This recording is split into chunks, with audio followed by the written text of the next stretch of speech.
Hello, internets. We are back after many, many moons, many sleeps.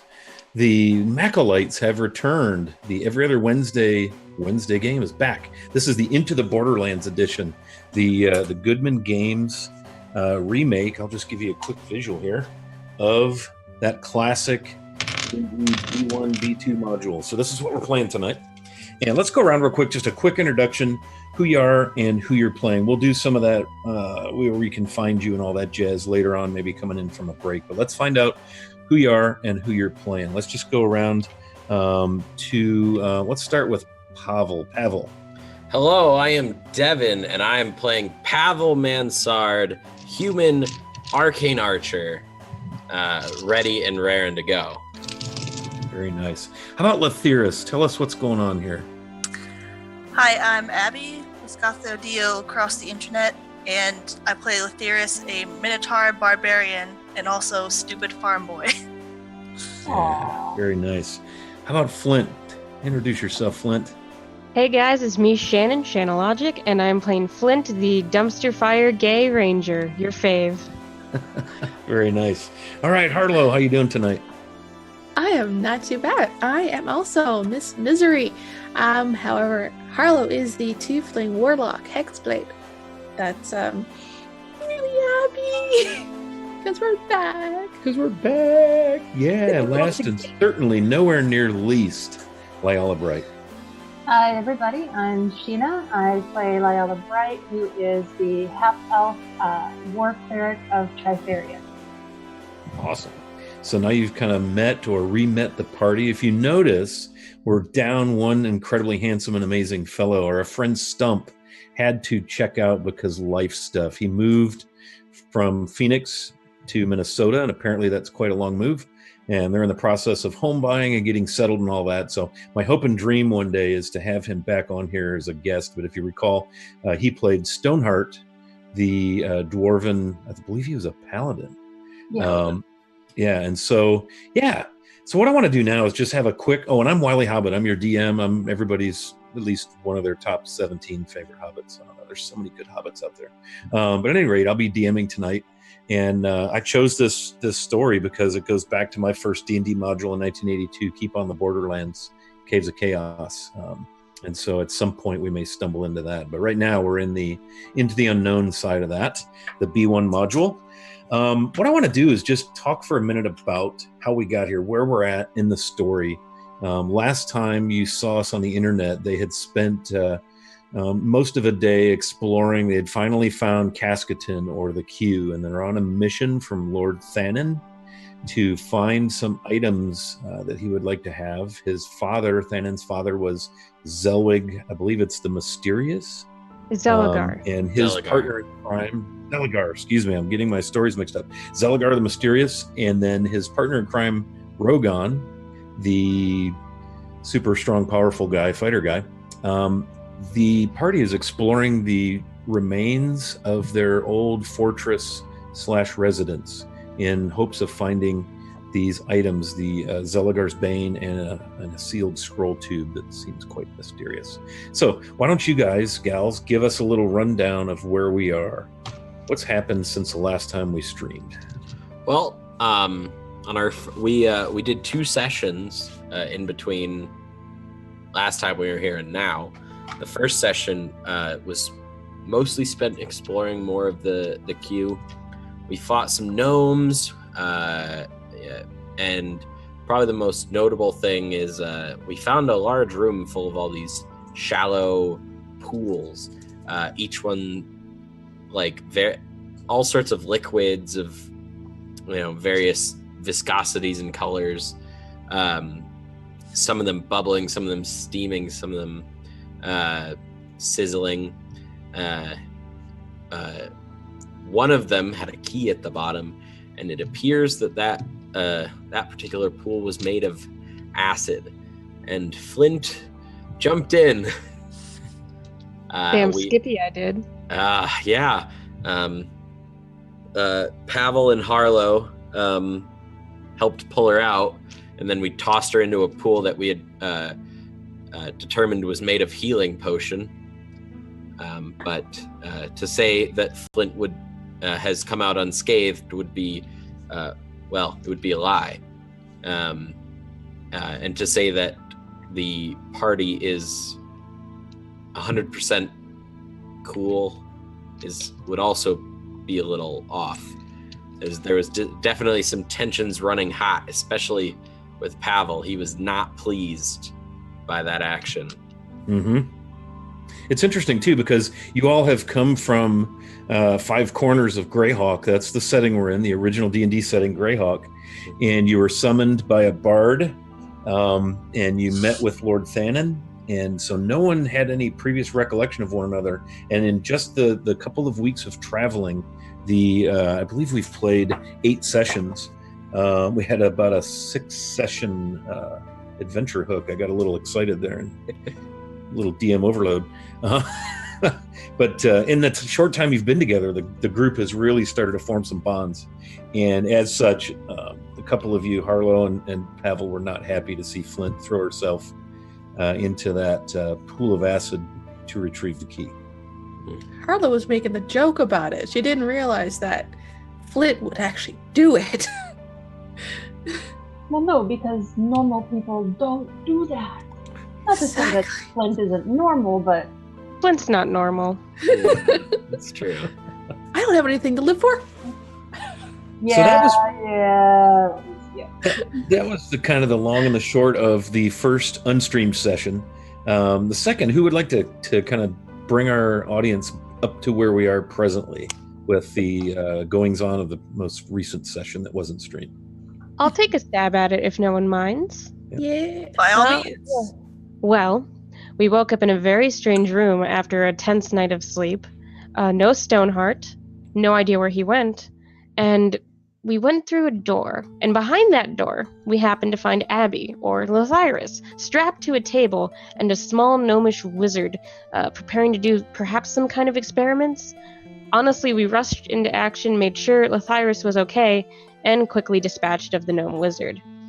And after that, we have Pavel find this wand on his person, so we have a wand of some sort of conjuration of storms, it seemed like. Destructive magic. It seems dangerous. Yes, so last stitch efforts to be sure. And Lathyrus decided to travel with us because he'd heard of the queue. That's what he was searching for, and he thinks it's better to stick with us. So after fighting off some gross monstrosities that are creepy and crawly and never to be seen again, I hope, we sort of went further looking for Stump, looking for anything really, and fought a bunch of kobolds that were promptly gored and slashed to bits.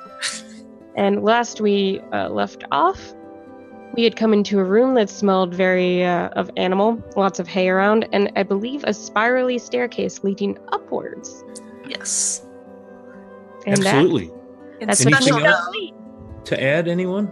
special note, Pavel and Harlow yelled at Flint for jumping in the acid, and Lathyrus didn't know what was going on, so he just stood awkwardly in the corner. Why are they yelling at each other? And Pavel has figured some cool things out. When we ended the session, he shot an arrow and it disappeared and reappeared 30 feet away, sticking out of the wall with like a loud crack noise. So fun magic things are happening with him. Intrigue, mystery. Now, something important to note: our group leveled up at the end of the last session, so they're all 3rd level now. So that's exciting. And of course, as you know, D&D people, we all know crazy things start kicking in at 3rd level. So people are going to start to discover things about themselves, about each other. I'm sure it will lead to probably just boring nothingness, no drama, no hurt feelings, nothing at all. I'm sure everything will be fine. Just everything's fine. Yes. And so the way I would like to play this out as we get started is you have decided, because you're in what appears to be a dead-end room, it's a 20 by 30 foot room, very roughly hewn stone walls, maybe even more roughly so than the remainder of the walls you've encountered in Zelagar and Rogan's residents here. Again, there's these pallets, straw pallets that presumably the 6 kobolds you encountered in that little labyrinth leading to this place probably slept on those. It stinks of butt, of nasty animal smell. There's scat and stains on the floor and things. And there's this rickety metal spiral staircase that just goes up into a shaft in the ceiling, very dark. And given the length of your day and the turn of events of the past few days, you chose to go ahead and kind of bunk down for the night, because there's only the entryway you came into the room and the spiral staircase that leads up into darkness. So you felt like it was a very secure place to take a long rest. So consider yourselves long rested, leveled up, fully charged, highly caffeinated, excited to be alive, whatever you want to call it. But we're ready to D&D. So you guys ready to D&D? Yeah. Yeah, let's D&D. A quick shout out to my friend and yours, Castle Mac Steven. He is behind a curtain somewhere, wearing goodness knows what, producing this, streaming this for us. So very, very grateful to the Castle Mac crew for sharing their fine community with us and putting us on their airwaves. Very, very, very honored and pleased to be able to do this. A couple things to know if you're kind of new to the community: make sure you get into our Discord. There should be a link to that below the big frame here, the overlay. Divine rerolls. That's a cool thing we have here. If the party wishes to use a divine reroll, if they happen to have any, they can use that to reroll any, like a 20-sided roll, attack, saving throw, that sort of thing. They can also use a divine reroll to force me to reroll, say, an attack or a saving throw or an ability score, something with a d20. You can provide divine rerolls by donating anyone who donates 500 bits. Every time 500 bits are donated in any combination, a divine reroll is awarded to the party. The DM does not get any divine rerolls. We're just not that evil around here. The DMs that run the games here are evil enough. They don't need any rerolls, I think. And also, if anybody subscribes during the game, that would also earn the party a divine reroll. With crits, if anybody hits a nat 20, you roll the damage dice twice. That's how we calculate our crit damage. If you wish to imbibe a potion, you can do so as a bonus action. Kind of helps if anybody needs to hit a healing potion in combat, that sort of thing. And it helps keep the game moving. And then players each will start with a Dungeon Master given inspiration. So all of you have an inspiration, but that is not yours to use. It is yours to give to a player who currently lacks inspiration. You would award that on the basis of really anything you see fit. So everybody has that to give one another. We can take 2 short rests in game time per long rest. So once you're up and at 'em at the start of the day, you would have 2 short rests at your disposal that would count as D&D 5e short rests. They'll take 5 to 10 minutes of game time, sort of like pulling off and hitting the rest area. So anything I'm missing as far as mechanics or anything like that? No, I don't think so. Cool. I will say that we are going to be using these. These are dice, polyhedral dice, right? We're sort of a offshoot of the tabletop classic D&D feel that we love about this community. So we're not using Roll20. We're using real dice. It's the honor system. Nobody's too worried about fudgy or cheating or anything like that. It's just not a thing that happens with these fine folks. But it gives us a way to touch and feel and hear dice rolling, and hopefully Flint has enough dice to get her through the game tonight. So enough of that. Are we ready to play D&D? Yeah. Absolutely. Yes. Sure. All right. Got my Let's do it. Planet hat on, and I'm ready to go. Very good. So you find yourselves in this 20 by 30 foot dead end room. You came in through another one of those heavy wooden doors. Again, unfinished stone. It smells kind of animally, kind of gross that way. You know, some scat, some stains, presumably urine stains. There's those 7 straw pallets that are scattered about the space, and this rickety metal spiral staircase. And that is what you have before you as you awaken to begin your day.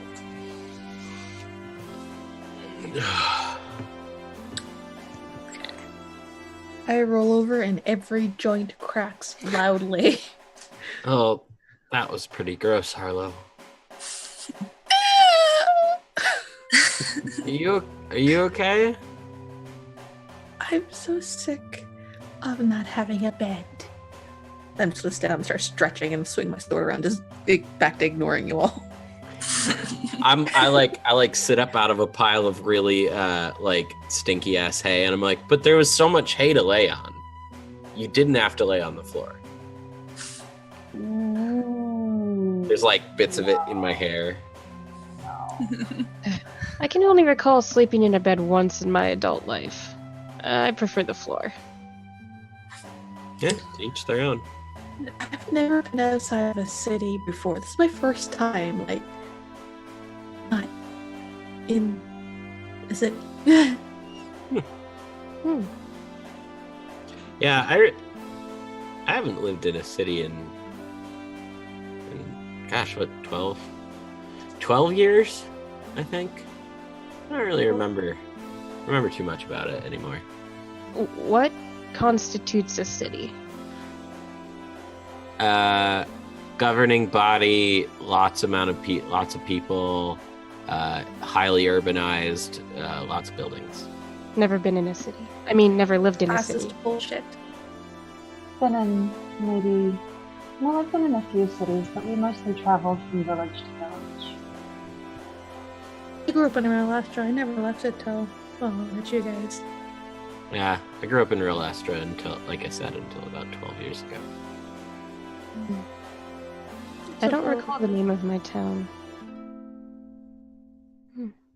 The Fostwood, I guess. That's home. I get up out of the pile of hay, flick some of it out of my hair, pull out a piece of pocket bacon, and walk over to the staircase. Pocket bacon. Should we go up here? Is Eventually. Cyrus up yet? Yeah, Letherius is he's kind of off to the side, reading that etiquette book Flynn gave him. But you can tell he's having kind of a hard time. Nice. You okay there, Crispin? I'm not too good at reading common. Not gonna Oh, lie. sorry, I didn't know. That's alright, you couldn't have known. I do have a question for y'all. Yeah. Specifically, you, Flint, and Harlow. I didn't want to ask and be rude before, but what are y'all? I've never seen anything like it before. Well, I'm human, I think. I'm not too sure anymore. Bit of mystery, I see. I think Flint and I are both human adjacent. I like that. As far as I know, both my parents are human, but I'm something else.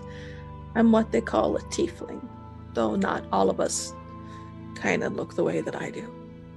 Ah, I see. Well, I have horns too. Nice. They were a lot less How you nice do? when I asked that question. well, maybe because I asked real nice like. No, maybe. I don't know. I'm going to start walking up the stairs. And he's gonna die. Please be careful. I'm going So- cautiously. You have a spiral staircase. It's metal. It looks none too extravagant, rather utilitarian. And it, the ceiling in here is about 10 feet, and then there's just a shaft that goes up into the ceiling in the dark, and that spiral staircase, takes up the entire diameter of that shaft. Yeah, I pull a torch and proceed cautiously. I pull my rapier as just well. assume you were going to be reckless, because reckless is much more fun to DM than cautious. All right, Fine, so I you sprint. climb up. It's rickety, but it's holding your weight just fine. You can tell it's bolted into the stone. It's just it's been bent and rusted a bit, but it feels quite solid. What are the rest of you going to do as Pavel ascends and it squeaks and moves a little bit, and you can hear each of his footfalls as he slowly ascends. I guess I'd follow him. Okay. Yeah, So might as Pavel and well. Flint. Yeah, Letherius is going to take a moment to wipe off some of the gook from his head that's left over from last time and follow suit. Okay, so Pavel, Flint. Who's behind Flint? I am. Wyala, And I'll be behind her. Harlow. And Letherius takes up the back. Okay, so Pavel vanishes up into the darkness, the shaft. Then Flint, then Wyala, then Harlow, and Letherius. You get there and you notice the spread of your horns barely. Because you're describe yourself again for us. Your Minotaur visage. Yes, of course. Let me just pull up the minute details. Let's see. There you are. Alright, he is a quite large bull, 7 feet 3 inches, 390 pounds.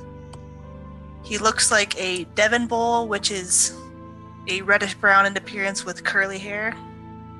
And he has a white patch on his face and a pink nose and big spreading horns. He's a big boy. Yeah. So yeah, the spread of your horns takes up much of, like, you have to be very careful not to catch them, in this spiral staircase, this metal kind of wrought iron, if you will.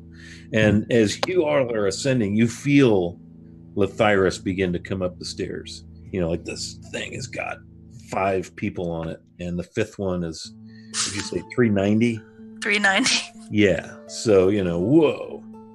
And Pavel, you ascend about 30 feet, give or take, if you're, trying to pay any attention at all in the dark. Anyone who has dark vision, you can see the heat form of anyone who's in front of you. But it's a dark, kind of a 10-foot. Yeah, I had lit a torch. Shaft. Yeah. Oh, and you've got a torch lit. Yes, that's right. So as you ascend, you come to a wooden circle. It appears to be the bottom of what might be a trap door, and you're inside a stone shaft. You have Flint right behind you. Beyond that, you probably can't see very well who's coming. I, look down, put my finger to my lip, and I'm gonna hand the torch to Flint. I'm going to try to push this wooden circle up. You gonna lift the wooden circle? I'm going to Very try. nice. Okay. So you are able to move the trap door. Mm-hmm. Slowly. You're going to open it all the way, or are you just going to lift and peek? I'm going to peek out a little bit. Okay. So it looks like a bigger chamber up there. You immediately smell stale, musty, more animal smell. Again, animal waste. Maybe even the smell of grain or corn that's gone rancid. And you see a few small shadows kind of scurry, in the distance a little bit as I knock over my stuff here. And that's kind of what you got. Like, when you say small shadows, are we talking like rat-sized or like kobold-sized? Rat-sized. Okay. Yeah. Furry, oval-shaped little shadows, and maybe even a little bit of squeaking here and there. Okay, I'm gonna very cautiously, push it open. Try not to let it like fall or like make any loud noises, and then climb up. Okay. So you're gonna go ahead and pull yourself into the chamber then? Mm-hmm. Okay. So as you come up, it's dark, and you notice right away probably the most prominent feature of this space is that the ceiling is only about 5 feet high. It seems as though you may have entered what could be kind of a basement, sort of a crawl space, kind of the floor is kind of gravelly. Again, very musty smelling. It looks like the room, hard to tell the size, but it feels much bigger than what you were in below, as far as the air and the space. But again, being as dark as it is, the torch is now far enough beneath you so as not to roast your knickers. Yeah, I'll like reach my hand down. I hand up the torch. Very good. Okay, so you illuminate what appears to be about a 35-foot square chamber. Again, the ceiling looks to be about 5 feet high. The ceiling is made of stone. You're coming through a trapdoor. You notice a kind of a wooden ladder leaning. Is it like right in the center, the trapdoor? The trapdoor is, let me see here. It's actually, if you were to be looking down on the square, it's about halfway between the center and the northeast corner. Okay. So you're kind of coming up in one kind of the northeast quadrant of the room. So you're looking to the southwest. Okay. And you can see rats. You can see several casks, wooden crates, boxes, stuff just stacked all over the place as you pull yourself up. And in the northwest corner, you can see a ladder kind of propped up, right up to the ceiling there. And behind it are some more boxes and casks. And it appears to be maybe a storage cellar of some kind. Yeah, I'll wave everyone up, and I'm going to go over and look at that ladder. Okay. So as everybody comes in, you see what I've described to Pavel. What I'd like you to do is go ahead and roll me some initiative, please. Because as you all pull in here and hear the squeaking and scrambling and scruffling, the more people who enter this chamber, mind you, it's 5 feet high. So anyone that's 5 feet or taller is going to have a challenge moving. Especially like Lethyrus, you're going to be moving as if you're in difficult terrain. Oh, no doubt. Yeah, because 7'3" and a 5 foot. Yeah, you're basically in a concrete, stone floored, gravelly dirt, stone floored crawl space. And so let's all roll initiative. I got a 22. That seems decent. Harlow's at 4. Harlow's a 4. Yep. Okay, Flint. 16. Okay, Lyala. 9. Lethyrus. 18. Okay. Let me just do something or something else. You know how it is. So you notice there are a number of these little rats. I mean, when I say a number, there are a bunch, and they seem to be moving kind of together, almost as if they were a bit of a group, a swarm, or a pack. And you are under attack. These rats. They are all over the place. Is there like more than one distinct group, or is it all? They're all kind of banded together, and you would guess there's probably somewhere between 20 or 30 of them in here. But then you notice among them, in various parts of this chamber with the torch, there are 7 which you would probably consider to be abnormally large rats. And how about a perception check from everyone, please? Ugh. 10.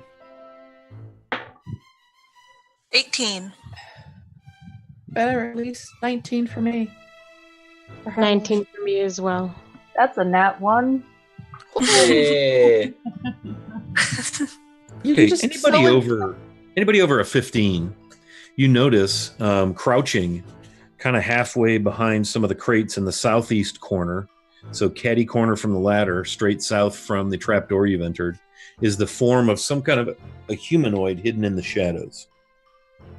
Okay, so you see that. Anybody over 15 sees that. Anybody under a 15, you see rats, you see giant rats. And we are into some form of combat. So I believe, Pavel, you are first up. Cool. Are there any... So you said there were sort of like noticeably larger rats. Are there any that are close together? They are all apart. They are kind of scurrying about the room, sniffing and approaching various members of the party in a not so friendly, welcoming way. I would like to pick out one that's maybe, if possible, somewhere between 15 to 20 feet away from the group. Okay. And I'm going to pull an arrow.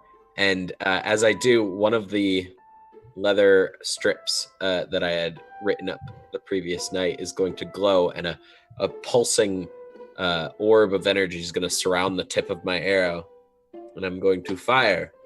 Okay, at this. That sounds very exciting. So take a fire at this rat. Roll your attack roll, please. That is going to be 26 to hit. Okay, so you skewer an arrow.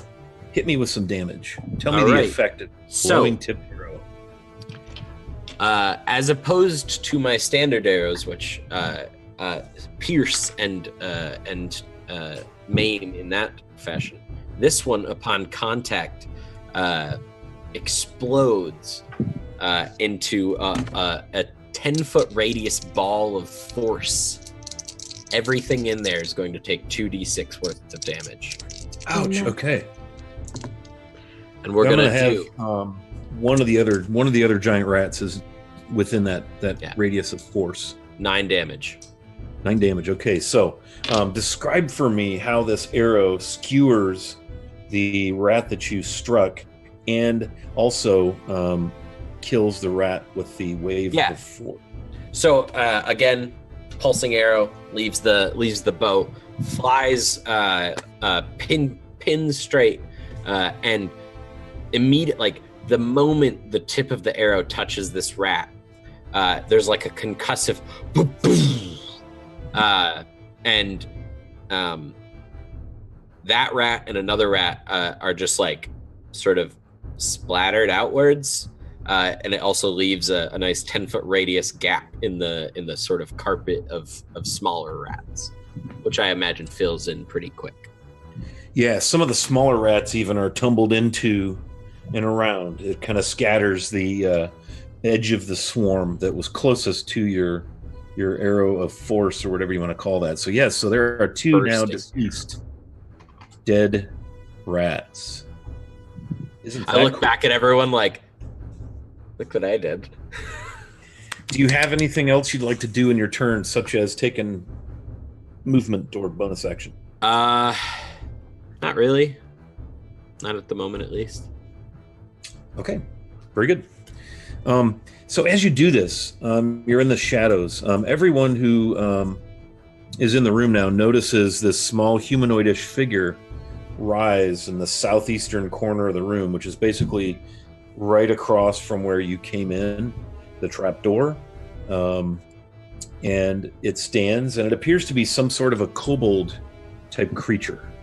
And he is wielding a hand crossbow, and after that little display of archery, he's going to squeal and screech in some unintelligible language, and fire his hand crossbow Was at it the draconic? archer. It is, in fact. I understand that. Isn't that crazy that you would understand that? Yes. And to you, you hear, "Get the fuck out of my basement, you vile vermin!" And he fires away. And when he fires, that would be a 22. Does that hit you? That's gonna hit. Yep. That is exciting. Love that. Woo! How about some 5 damage action? 5 damage. As a little crossbow pounds into your shoulder, searing pain down your arm. And he slinks back down, providing partial cover. Lethyrus, you are next to go. Remember, you have limited movement here because of your size, difficult terrain. Do I have a disadvantage on any rolls too, or just limited?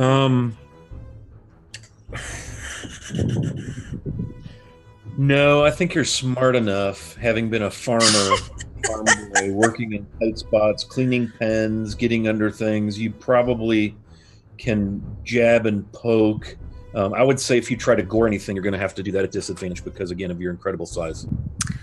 Oh yeah, no problem with that. That's a special move for later.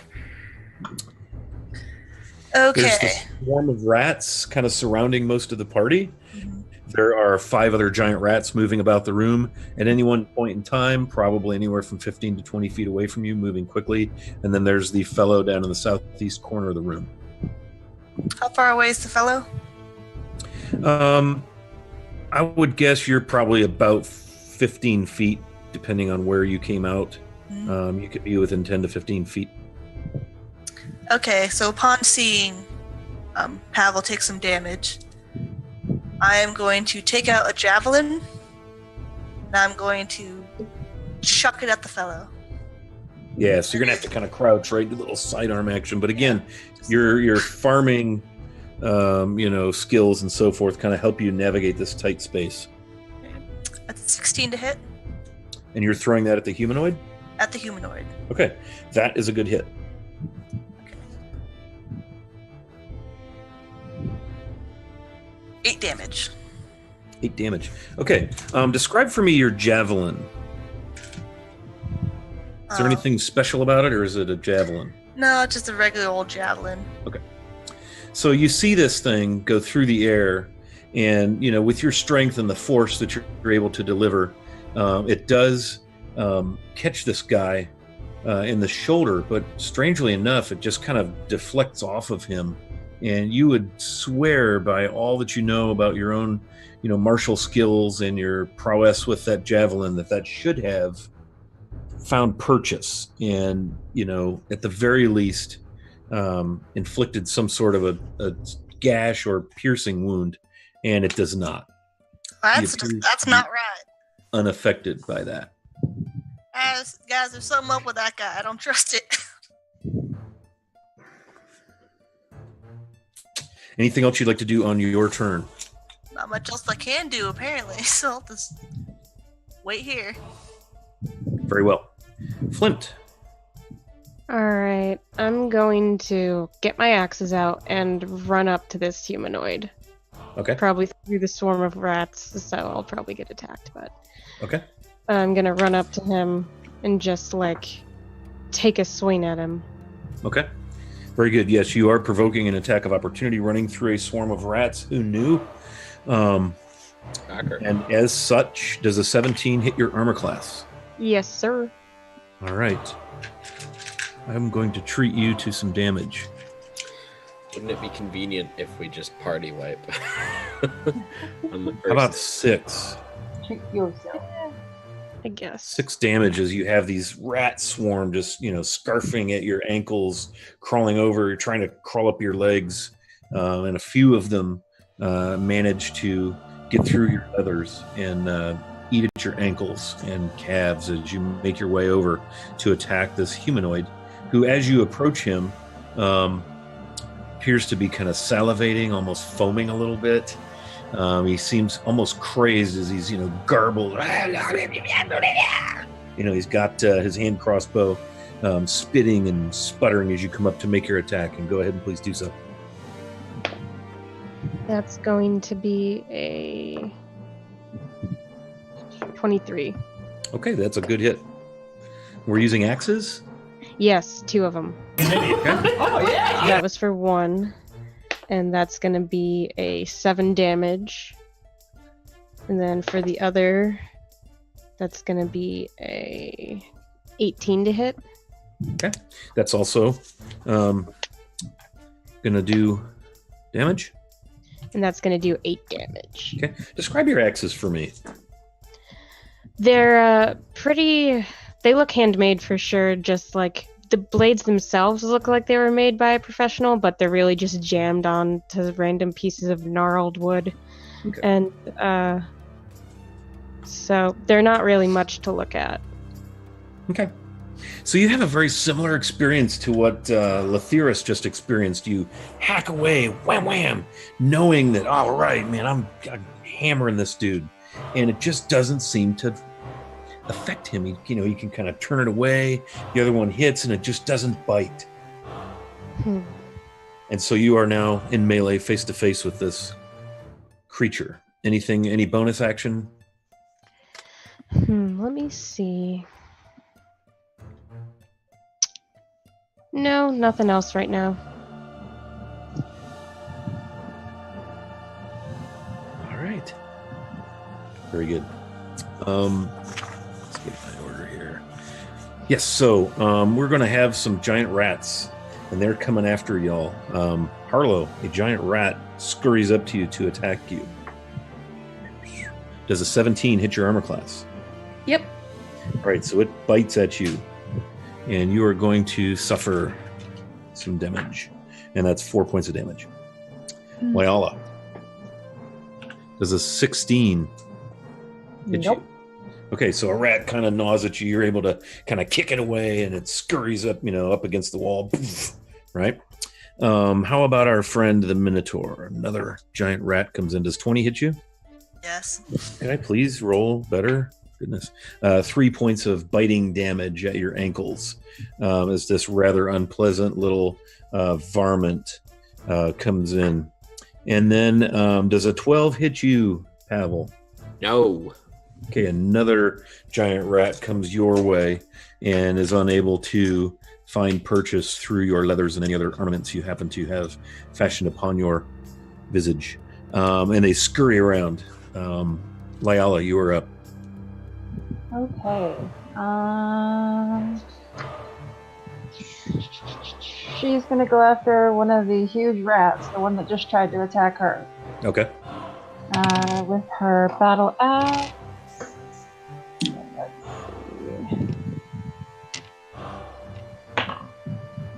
That's gonna be a 15. Okay, that's a hit. So you swing kind of sideways again. Remember, you're in tight quarters, right? So you can't do the full Lyala chop like you'd like to do. That's gonna be 8 points of damage. Okay, so describe for me how you dispatch this rat. Yeah, she's kind of swinging her axe, more like a scythe than an actual axe. Kind of coming at it sideways and just cleaving it in half. Ooh. Where there was one, now there are two. Yeah. Okay, so 3 of the 7 giant rats are down. Anything else you'd like to do on your turn? Yeah, why not? Let's go ahead and use War Priest to take another attack at another of the giant rats. Very well.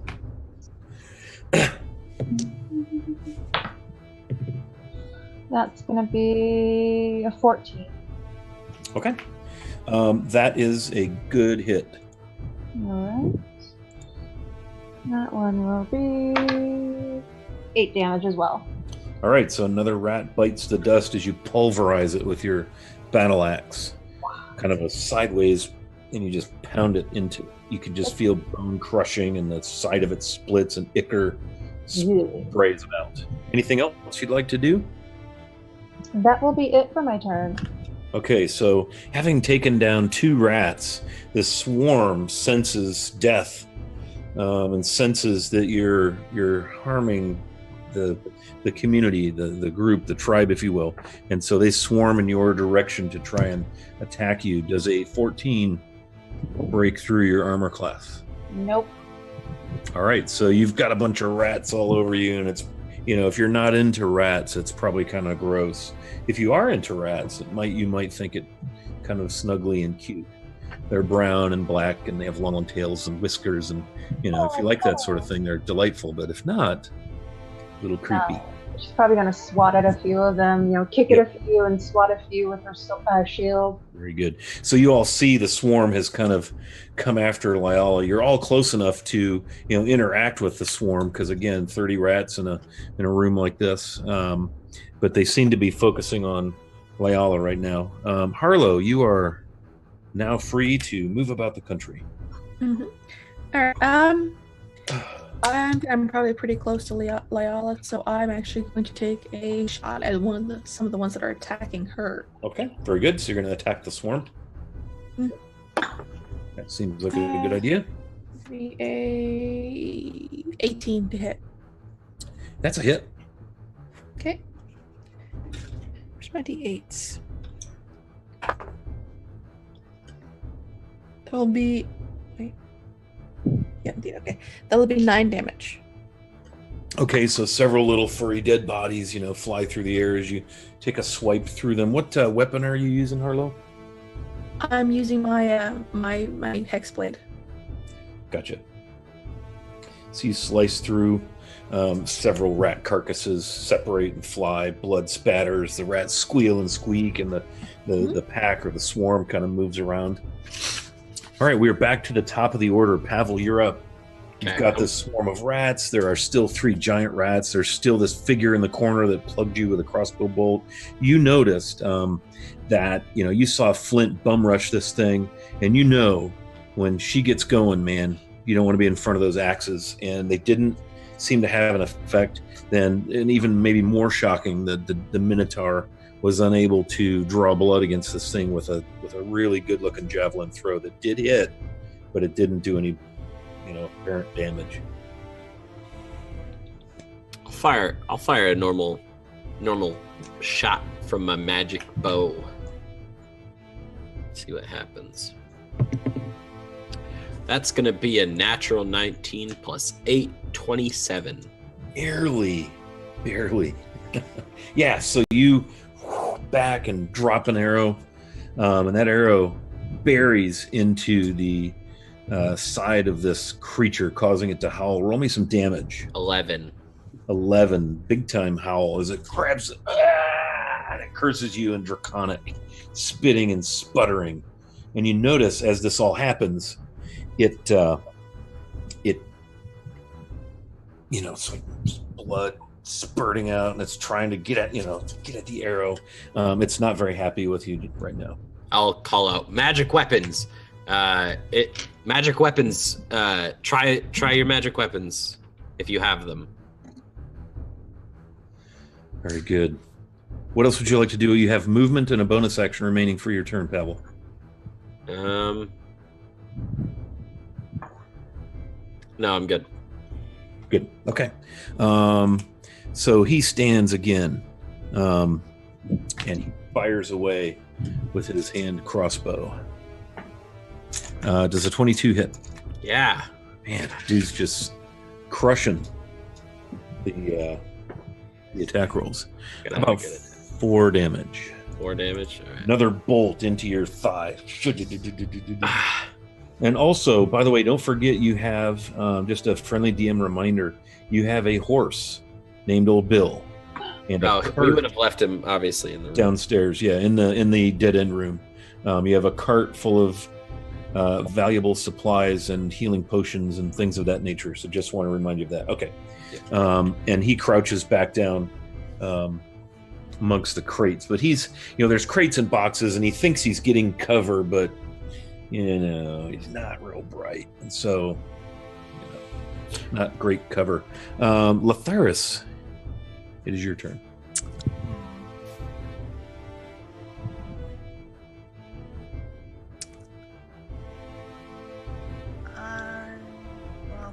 This work. Well, he's not very smart. He's gonna try it anyway. I would like to rush up to this scrappy fellow. Yes. And try to grab him. Okay. You gonna grapple? Yeah. Okay, so we'll go contested strength, right? Mm-hmm. All right, let me get to where I can do that.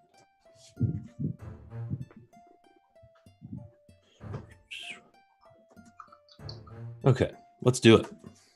19.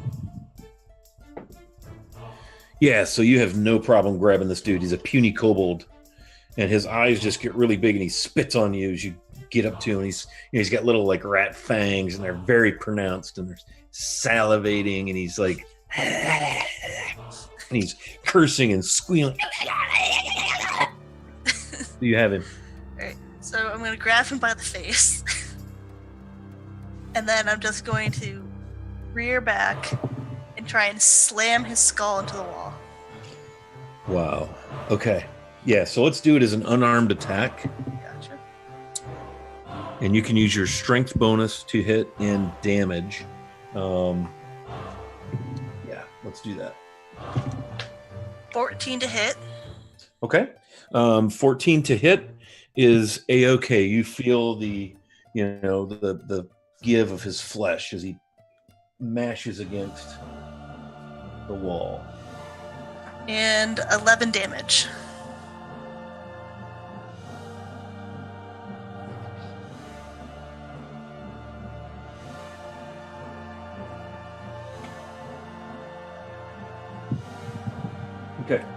So as you do this, right, you hear a couple of bones crack, and he rides, and the arrow that Pavel fired is actually jammed in a little further, but it doesn't feel like it's doing as much damage as you would like it to, because you just hammered this dude, and you're thinking in your mind's eye, given the amount of blood he's lost, how far that arrow went in, he should be dead, and he's still up, but he's looking pretty ragged. Anything else you want to do movement-wise? Well, you really took your movement to get there, so. Yeah. I don't think there's anything else I can do. Okay. I think my, So you all see the Minotaur just roar up there and, slowly kind of get up there and grab this dude and just hammer him against the wall. And, his head snaps back and the arrow kind of embeds even further and he just groans. And now it is Flint's turn. And Flint, you're standing, you have a front row seat for this. All right, quick question.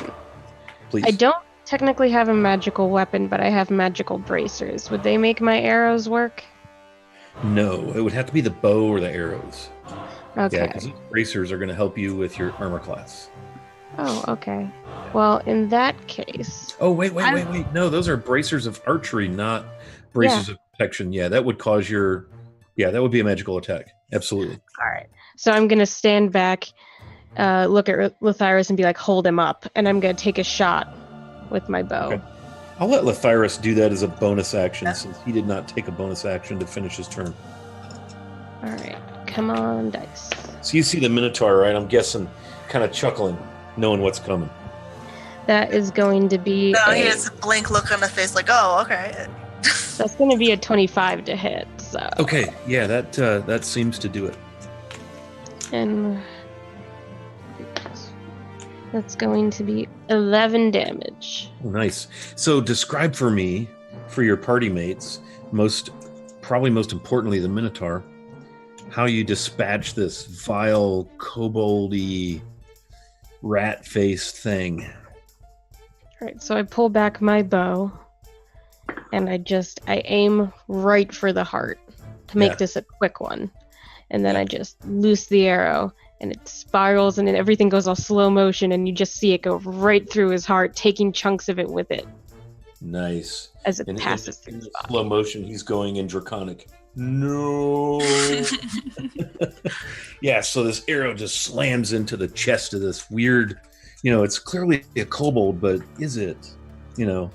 Spitting and sputtering as the last gasps of life, kind of leave its twitching body. And Lithyrus, you're holding a limp, dead, koboldy rat thing. Ugh. Just another Monday morning.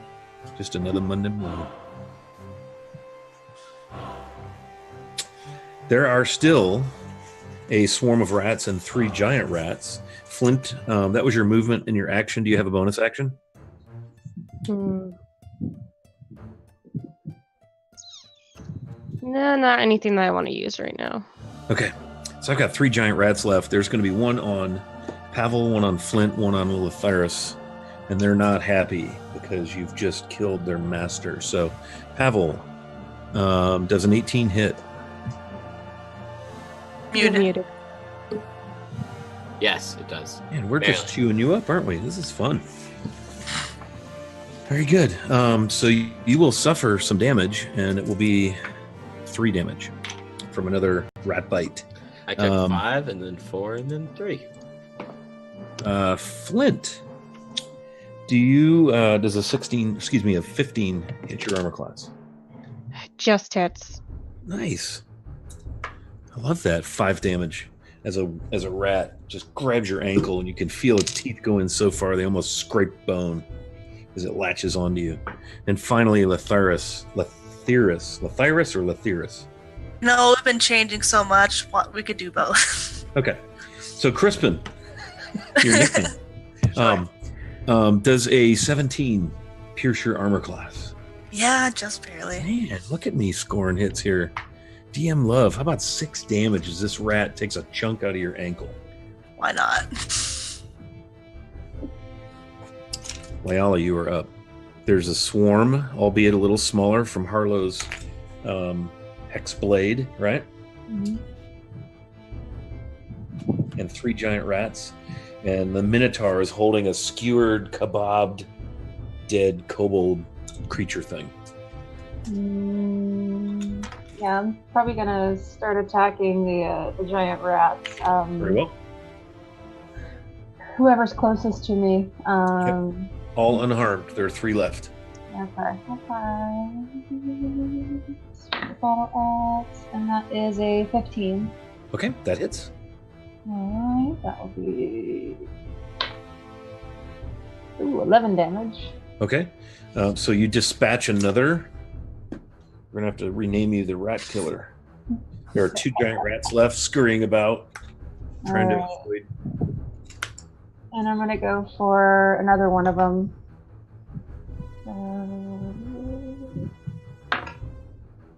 Yeah, that's a natural 15, 21. Okay. That's a hit. And another 11. Very good. There is 1 giant rat left. Any movement or bonus action you'd like to make, Lila? No, that last attack was my bonus action. Okay, very good. Once again, the swarm is coming after you. They are not liking the fact that you're just mowing down these giant rats. And let's see. They do have advantage because of pack tactics. The first roll, I rolled a pair of 3s. So the swarm comes at you, but once again, they're just all over you, but can't seem to penetrate either your dodging, your kicking, your armor.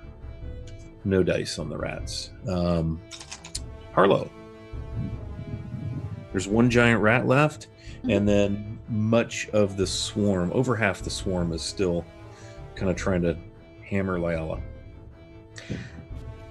I'm not going to risk hitting Lyala, so I'm going to toss an Eldritch Blast at the giant rat. Very good. Oh, that fell out.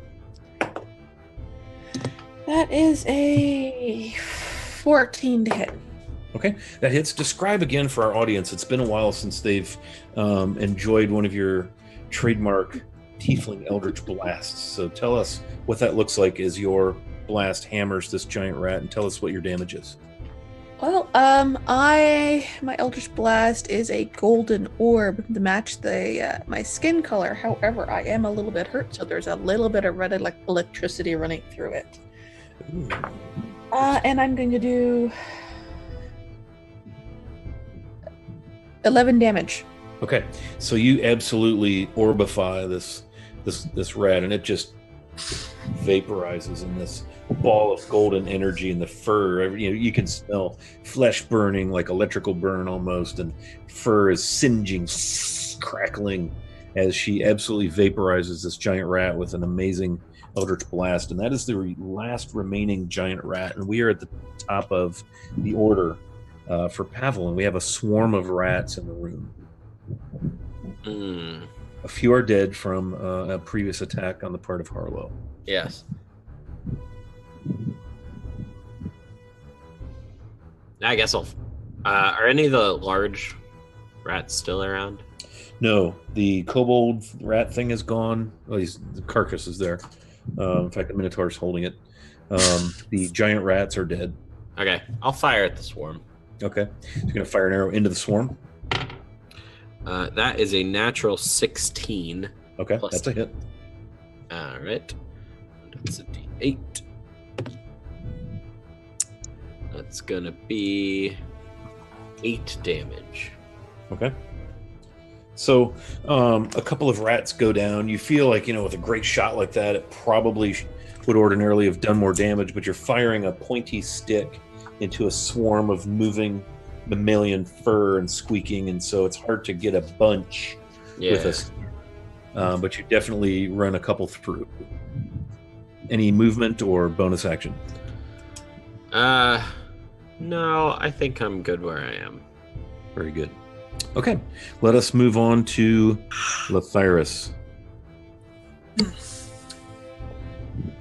He's gonna drop that kobold creature. Okay. Dead weight on the floor. And then he's going to take a swing at the swarm with Sunder. Okay. See how that goes. I'm gonna try and not hit Lyala, but see how that goes too. Let's see. 24. That'll do it. Okay.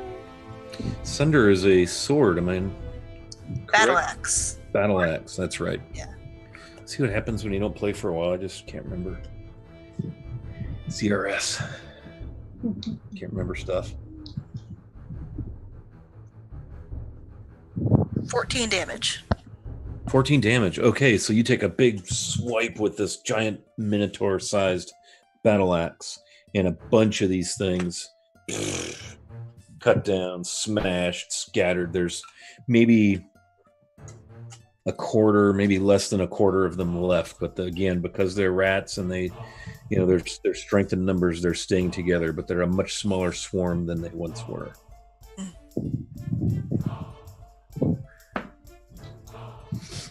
What else I can do? Flint. How many rats would you say are left? There's probably 4 or 5, and they're actually starting to scurry for that trapdoor.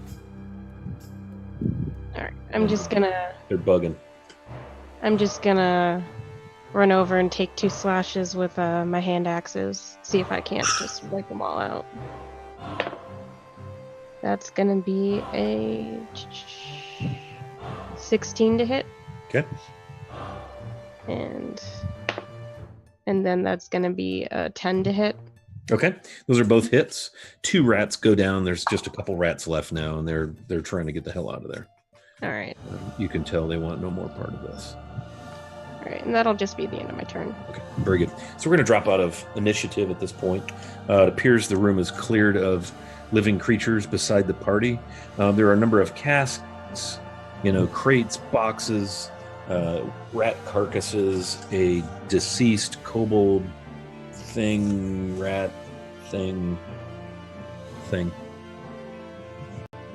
Nice. What would you like to do? I think I want to go sort of peek around in and about those casks and boxes. Okay. It looks like various spoiled stores, salt, some rancid meat, some grains, things of that nature. Roll me a perception check, please. That's going to be 18. 18. So you notice under one of the casks of salt, there's kind of a hollowed out cavity that's been dug in that kind of gravelly dirt floor. And in that cavity, there happens to be a large stained leather pouch. I will pick it up and open it. Okay. So in it, you see some gold, some possibly 15 gold. All right. And as you look in and maybe dump it out, you notice there are a number of pieces of what appear to be multicolored glass shards. And there's also 6 golden links of a chain that appear to be reasonably valuable. All right. I'm going to take the 15 gold, put them in my pouch, but then to put the multicolored glass and chain back in and throw that small pouch in my pack. Okay. Then you have there's basically a 6 gold link chain also there, besides the 15 gold pieces and that's the colorful glass looking glassy shards of multiple colors. Okay. I'm gonna take the torch and head back downstairs and try to bring old Bill up if possible. Furious is gonna scoop up some rats and stick them in his bag, and then he's gonna follow Flint. Okay, so Flint and Lethyrus are going downstairs. Lethyrus is stocking up apparently for whatever. Pavel has pocket bacon. Lethyrus has pocket rats. Yes. God. Who has the pouch? The pouch with the things in it, that would be Pavel. Pavel, you still have the pouch with the gold links and the shards of pieces of glass? Seems like that might be important. Okay. Yeah, I'm not gonna keep it a secret. I sort of show it. I showed it to everyone and then, tied the drawstring. Very good. Okay, so 2 of you go downstairs. There is no way you're getting this horse up a spiral staircase. That's what you think. as benevolent and DM as I'd like to think I am. Depends how heavy old Bill is. Heavy and horse-shaped. He's He not a was horse, supposed to be a he's little a donkey. Or Yeah, a donkey. little donkey. How heavy is heavy, would you say? Donkey? Oh, shoot, a donkey's probably got to go, what, 500-600 pounds? Oh, he can lift that. But he's shaped like a donkey. It's a spiral staircase. I guess that's a Yeah, like- fair point, but you know. Yeah, but a donkey, you know, it's got the spaces where you can put your arm. Yeah. If Lathyrus can fit up there, maybe a donkey could. I wouldn't debate that Lathyrus could probably somehow muscle the thing up off the ground, but carrying it up a spiral staircase, 30 feet, through a 10-foot shaft of stone. Alright. All right, then I'll I'm get to just going to put all the health potions and a quantity of the food in like one bag and shoulder it and tell old Bill that he'll stay here and to be good and to just hide if any trouble comes up. Okay, he's in a 20 by 30 plain stone room, just that one wooden door that gives entry into that chamber. The cart, so Bill and the cart will remain. How many healing potions will you be taking? How many Is do you anybody have? keeping track of how many you had? There was a bunch that they equipped you with at the start of this little odyssey. Well, there were 2 for each of us, and I think we all took 1 to keep on us and left the other ones in the pack. Okay, so there would be basically 5 in the cart that you could bring up, plus Yeah. whatever each of you still has on your person that you have or have not used. All right. Okay. So yeah, I'm gonna take all the health potions and as much food as I can carry. Okay, very good. And so you're coming back up then into Yes. the crawl space sort of basement-y chamber thing. Very good. I just met you, Bill, but I feel like we had a bonding moment walking by those kobolds yesterday. Just want to let you know I appreciate you. Gives them a gentle kiss on the forehead and then walks back up the stairs. Oh, it's nice. That's adorable. I feel like we're not going to see him again. On a less sentimental note, I'm gonna search the kobold's body. You search the kobold's body, and you see that he had the hand crossbow laying there, and that's about Anyone it. want this? There's a pile of crossbow bolts. Nothing, they look to have been maybe carved sticks. Nothing Yeah. too. No. Pretty, nothing. Mm. Unless anyone wants this shitty crossbow. No, I can't shoot that worth a damn. I don't know. Try it. And I hand it to him. Oh, Lord. Here, just aim at that box over there. It's comically small for his oversized hand. It's like you're holding a little squirt gun. It's like one of those rubber band shooters. Yeah, pretty much. I loaded it, and I was just pull the trigger. See what happens. Okay. He pulls the trigger. Crossbow bolt fires into one of the crates. It feels awkward. You feel like you'd have a hard time controlling it and aiming with it because of the size of your hands. Yeah, I don't think I can use this. I mean, I could take it back from my mom. She might like it. As an apology gift, maybe. It smells Oh, maybe she won't like like the it room. then. Yeah, I mean, it's been in here with these rats and this rat master type guy, and it's not what I would consider like a souvenir. Are there any other exits to this room?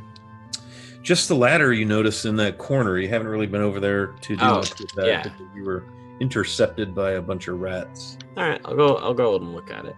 Yeah, sure. So as you get over there to the ladder, you notice it goes right up to the wall to a trap door in the ceiling. Another wooden trap door that's closed. I'll point that out. Guys, another Another trapdoor. All right, I guess we should get going. Okay, how about I go through it first? I have night vision. I can see a bit better in the dark than you guys can. Okay. Good idea. Sounds reasonable. Layala, can you back me up? Yeah, I'll be right behind you. Alright. And I'm going to crack the trapdoor to take a peek up inside. Okay. It opens, and you just kind of peer around. It's another dim room. Maybe not quite as dark as this crawl space. Again, the ceiling, the ladder, and the space you're in is just 5 feet. So you literally, you're probably stooped and you can kind of pop it a little bit and peek up into it. And it appears to be, you can see part of a circular wall, maybe 10, 15 feet. But it looks like maybe it's a round room, stone floor. But it's hard to see much else just because, it's dim. And because of your stooping and crouching, you can't, it's almost like your head is up against the trapdoor. It's hard to see. I'm going to open it fully and climb out. Okay. You are going to open it fully and climb out, and you pull yourself up into a very dim room. If you didn't know any better, you'd say it's about 25 feet or so in diameter. Again, it kind of has that animally gross smell. You can see some wooden beams in the ceiling about 10 feet overhead. There is a small fireplace on the back wall, and by back, that would actually be kind of facing the north. There's still some embers of a fire going in there. There's various, a few battered tables here and there. Another wooden ladder going up toward the ceiling. And as you pull yourself into the room, I would like you to roll initiative because there are 11 humanoids standing there staring at you, and they are kobolds. And they're holding slings and daggers. What do you do? What is the ladder's on the south side of the room, the one we're climbing up, right? The ladder you're climbing is in the northwest corner, and you're coming into a little trapdoor in the corner of the round room. It's not far from the fireplace. It's in the northwest arc of the round room. Okay. And so far, the only person through the ladder is Harlow. And there are a number of these little dudes. You notice, again, similar like piles of straw, kind of pallets for sleeping. Not unlike what you saw below in the kind of the dungeon level with the first where Bill's hanging out. Interesting. So the rest of you see is Harlow disappear up through the ceiling, and that's the precise moment where we are. And so I have Harlow standing in midst a room of kobolds with slings and daggers. And I'm going to have you all roll initiative. I rolled a 17. Okay. Yeah, that's cocked. 16. That's Layala? That's the Thars. Oh, sorry, I wasn't looking. That's fine. Okay. 19. Okay. Flint? 20. Okay. Layala? 15. Okay. So, Flint, you would be first to act. You're down a level from Harlow. Pavel is going to go after Flint. In case viewers, we haven't mentioned this. This is all theater of the mind in case you haven't quite figured that out yet. Harlow will go after Pavel. Then Lethyrus. Layala. But before we're able to get into actual actions, I'm going to have Harlow have a round to herself with these creatures. How does that sound? And so you are ready to rock and roll, Layala. You're standing in the middle of the room. It's dark and dim. There is a little bit of light kind of coming in that hole in the ceiling where the ladder is. And you have 11 kobolds who you have surprised by popping out of the floor. And you actually have initiative. What would you like to do? How tall are kobolds? Kobolds are not tall. They're probably maybe 5 feet at the most. They're, stoopy. You pop up in the middle of the floor. They were doing something, playing dice or arguing, just sitting around. And all they're able to do is that trap door opens is start to move for their weapons as you're coming up. So you've kind of got the element of surprise. I am gonna cast Armor of Agathis. Okay, what does that do? What it does, it's a protective magical force surrounding me, manifesting as a spectral frost that covers you and your gear. You gain 5 temporary hit points for a duration, and if a creature hits you with a melee attack, you have these hit points. The creature takes 5 total damage. Wow. So it actually damages the attacking creature? Yeah. Nice. Armor of Agathis is great. Also, kobolds are like 2 or 3 feet tall. They're that small. Okay, thank you for catching that. Very good. Back in 1982, they were 5 feet tall, so just fighting. That's what it is, yeah. Yeah, these are Greyhawk kobolds. They're a little taller. Greyhawk kobolds, yeah, they're beefier. They've been eating pocket bacon. Okay, so you have, and this is an action to cast this? Yes. Okay, so you feel the frost, right? Is that what I heard you say? Frost? Yes. Envelop you, and your gear kind of frosts over, and the kobolds just stand there, and they're like, go! Right? And they're like, what the hell is going on? You can speak, you can bonus act, and you can move.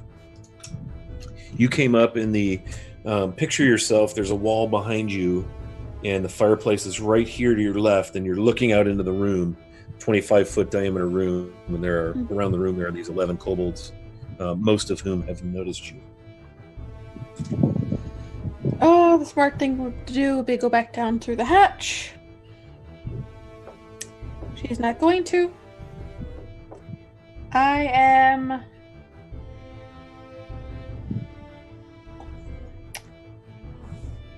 am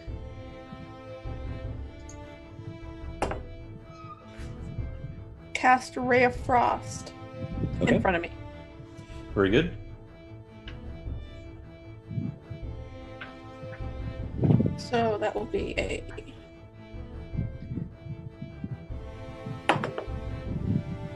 60 only a 13 to hit. 13 to hit does hit. Okay. D8 cold. Yes. And you get to fire it at a creature. Yeah.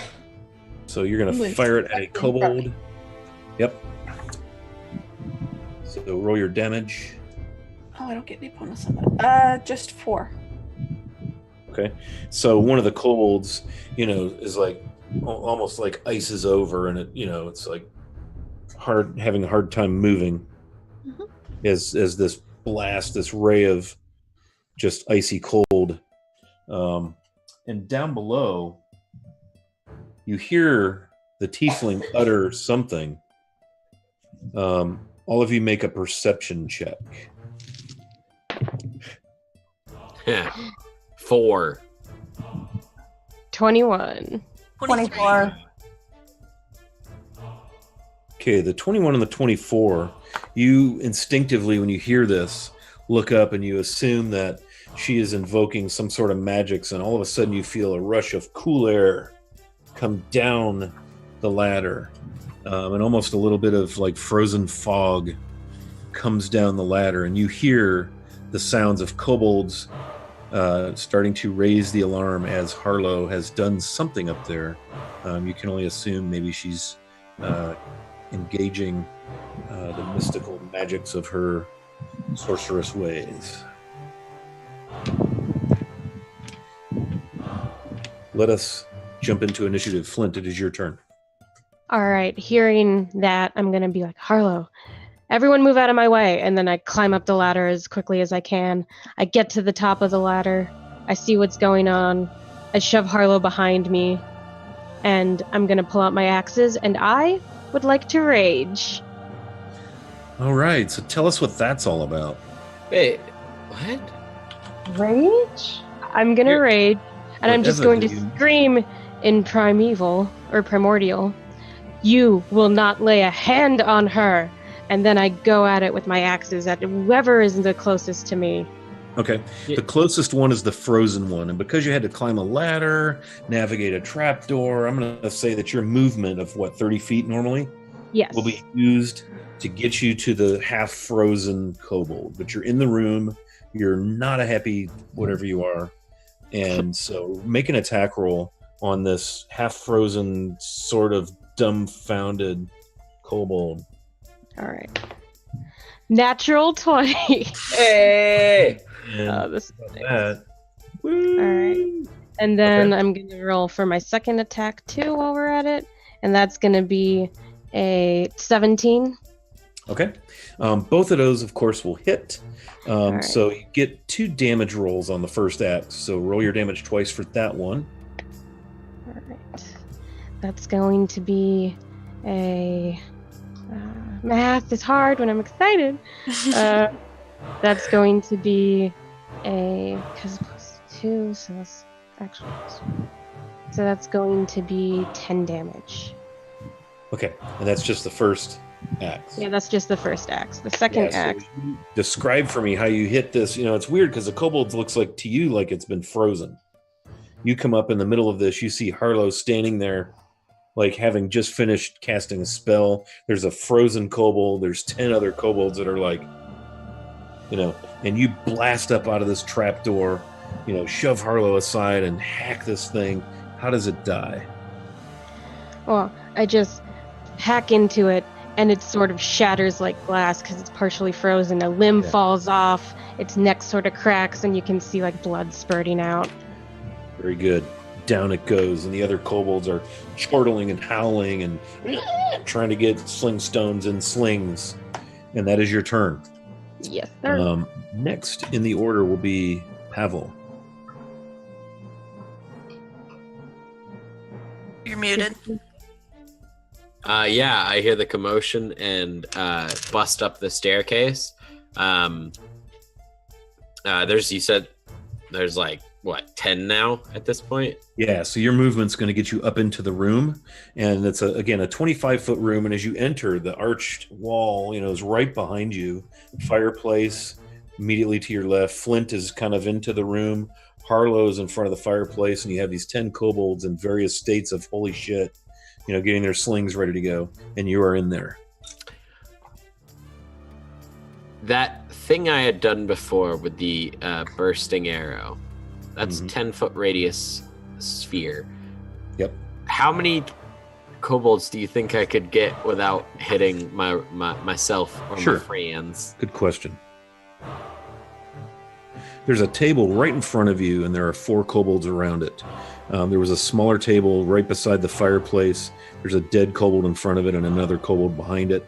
That's 6, and there are 5 kind of across the room, kind of around that far arcing wall. So if you hammered that in the direction of the table, you surmise you could get all 4 kobolds with that force damage if you hit one of them. Boom. I will do just that. All right, do your thing, man. That's going to be a nat 13 plus 8, which is 21. That is more than ample to lodge an arrow into one of the kobolds that is, had stood up. Chairs have fallen over. Max damage. And then describe for me what happens. 11 points of damage. Okay. And that's from the arrow strike. What about the force damage? Is it the same as the arrow strike? No. It's no normal arrow damage. Everything in that radius takes the 2d6. Okay, so everybody takes the 11. Okay, very good. So describe for me how you waste 4 kobolds with 1 arrow. Right? Harlow and Flint, you're like... I get up and sort of like scan the room, notice the 4 that are really grouped up, and again, pull my bow. The pulsing energy surrounds the tip, and I fire. And again, similar to the last time, the minute the arrow touches, just a concussive boom, and a wave of force spreads for 10 feet and throws 4 limp bodies, shatters the table. which I assume is wood. Yes, absolutely. And leaves everyone's ears ringing a little bit. Very good. Yes, so 4 dead kobolds. The one that got hit by the arrow is actually against the wall. It picked it up and slammed it to the wall. There are 5 kobolds spread evenly around the far wall inside that arc, and 1 kobold at the table. The table is kind of between the fireplace and the living kobold, which is his back is near the ladder. You notice there is a door in the south wall, which is directly across from the fireplace. Mm-hmm. So that should conclude your turn, sir. I'll action surge and attack again. Or you could action surge and attack again. Yeah, I'll aim at just one of the other kobolds. Regular arrow strike, basically. Yep. Okay. Nat 16 plus 8. That's a hit. Yep. We'll say the one closest to the door there. Okay. And that's going to be what's my attack modifier? Plus 4. That's going to be 10 damage. Okay, that is another dead kobold. An arrow buries in its throat. So, boom, 10, right in the eye. Yeah, very good. Harlow, we are back around to you. Okay. How many's left? There are 4 between the ladder and the door. The ladder is propped up against the east arc wall. There are 4 along that arced wall between the ladder and the door, which is in the center of the south wall. And there's 1 behind the table near the fireplace. Flint would be the closest party member to that one. Okay, I'm going to step around Flint. Yep. Say, "Excuse me, thank you." Actually mean it appreciatively. Not as kind of say as I just said it. And you'll see, if you see her, she's covered in frost. All my armor is outlined in frost. My skin's frosted. My horns cool frosted white. And I'm just going to raise my hand and fire an Eldritch Blast. Okay. At the one that's farthest away from me. Okay, there's one beside the door. Mm-hmm. That is going to be a 14 to hit. That's a hit. Okay, and D10. Gee, no. That's wait, 0's a 10, so that'll be a 13. Oh my goodness, damage. yeah. So you vaporize another kobold as the remaining 3 look at each other and scream as they're readying their sling stones. Anything else you'd like to do on your turn? And this time, since I just thought of it, I have to describe it. The bolt is going to be, it's usually, again, golden crackle with a little bit red because I'm still hurting, but it's going to have a white smoke trailing out of it. Ooh, nice. Yeah, and it just absolutely vaporizes this kobold. Yeah. Other than that, no, that's it for me. Very good. Okay. We are to the Minotaur. Letheris, what would you like to do? You are down 1 level. Okay. I would like to squeeze my way up the ladder through the hatch into the fray. Okay. Per the others, you're not going to get a huge amount of movement. You'll come up through that ladder and have about 10 more feet that you can move. And that would get you to the kobold that's behind the table, nearest the fireplace, kind of between the table and the ladder. That'll do. All right, take a quick scan. See more kobold. Just grumble, and then pull out Sunder. Start tromping over, looking slightly put upon, and take a big old swing. It spits on you. Fuck you. I just spoke draconic. They're not friendly. Yeah. Alright, 9 plus 7, 16. That's a hit.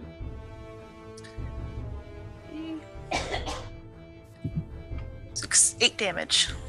Okay. Describe for me how you dispatch the kobold.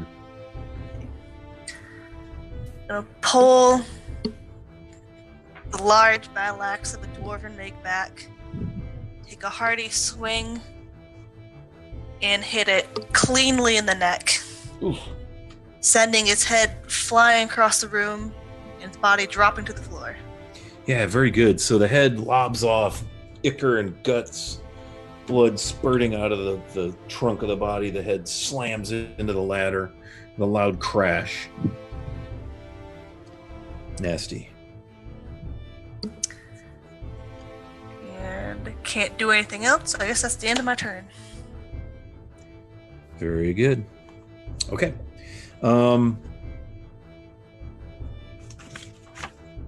Layala. Everyone initiative to head of the kobolds. And there's what, 2 of them? There are 3 remaining. They are along the far wall. If you were to come up the ladder, they would be 5, 10, about 15 feet. I mean, they're fully across the room from you, 20 feet across the room from you along the southeast arc. You're coming up in the northwest arc. Okay. In this circular chamber. I'll come up the ladder and cast Sacred Flame at 180. Okay. And that's a dex save. Okay. That.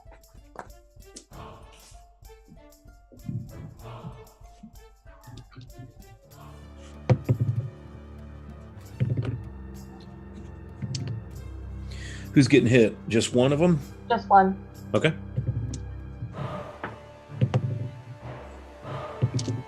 What's your spell DC? 14. Okay, so failed save. No. So describe for me what happens with your spell effect.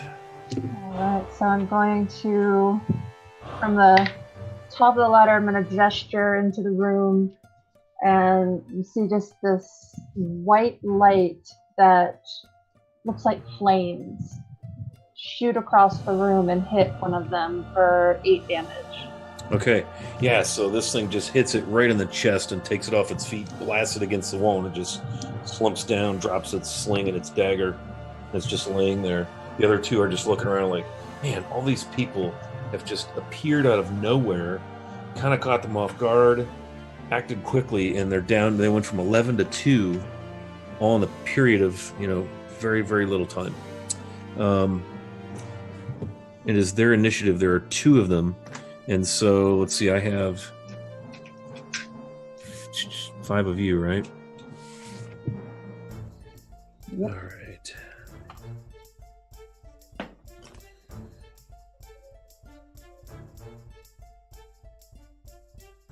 All right, so Pavel, a sling stone is coming your way, and it hits the wall harmlessly beside you. I don't even have to ask. That was such a poor roll. The other one takes aim and slings in the direction of Lyala. It skitters past you as you pull yourself out of the hole in the floor, the trap door. And these 2 kobolds just begin shrieking in some unintelligible language. And it is now top of the order. We're back to Flint. There are 2 kobolds remaining. They are yelling loudly. I'm still raging, so in Primordial, I scream, "You're worse than the rats!" And I run up to one and take a swipe at it with one of my axes. And that's gonna be a... Let me pull up the thing. It's going to be a 16 to hit. Okay. Roll me some damage. And that's going to be 5 damage. Okay. So you just put a big gash in it with the axe, and it howls in pain, screams. You open up a wound across its chest, and blood begins pumping out. The other kobold's trying to move, away, huge eyes, screaming at the top of its lungs. And then I'm going to use my other axe, which is going to be a...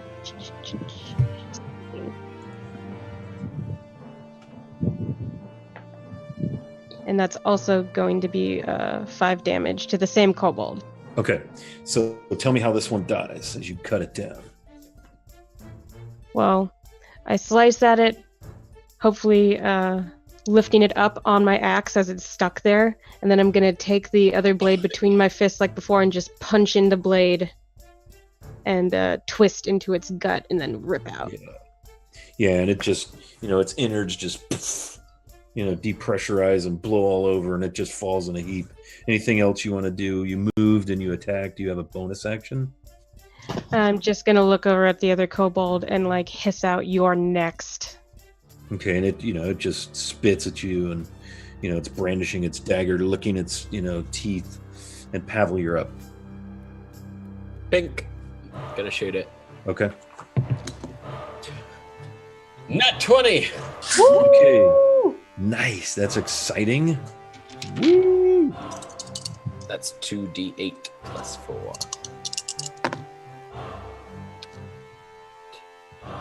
15 points of damage.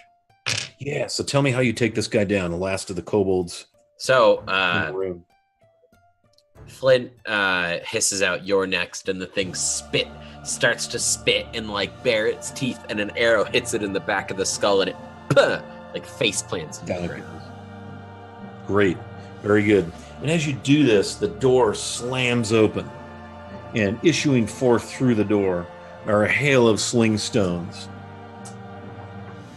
and a hail of kobolds present themselves. You can't tell how many as they issue in the door. First one, then two, then three. Okay. Harlow, it is your turn as the kobolds enter the door from the outside because light is coming in the door, as is fresh air. Oh, that's a nice scent.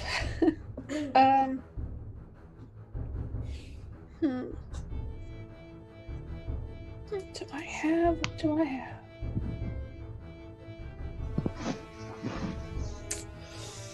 4 kobolds are in. Yeah, I am going to, because they have armor of Agathis on, I am going to run up to them and hack the closest one. Do your best. 9. 9. 9? 9. 9. Nein means 9. You swing and miss. It deftly looks at you and winks. You miss. The kobolds continue to issue forth 5, now 6, armed with daggers and sling stones, spitting and cursing, screaming, "Get them!" Broken common, all sorts of lovely things. Lytherus, you're up. How far away are they? They're all over in the room now, so you could grab melee easily as they're coming in to engage you all. Alright, I'm mad now. This is too much. Lytherus is gonna rage. And he's so frustrated by the sheer number of lizards. He's also going to frenzy.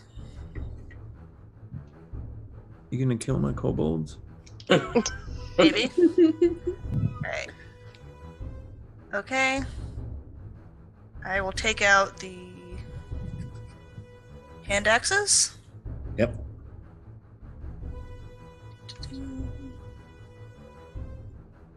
Gotta read up on raging again.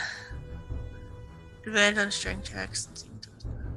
Plus 2 to melee damage. Okay, well. 8 plus 6. 15 for one. And actually the same for the other. So 15 for both attacks. Okay, those both hit. Yep.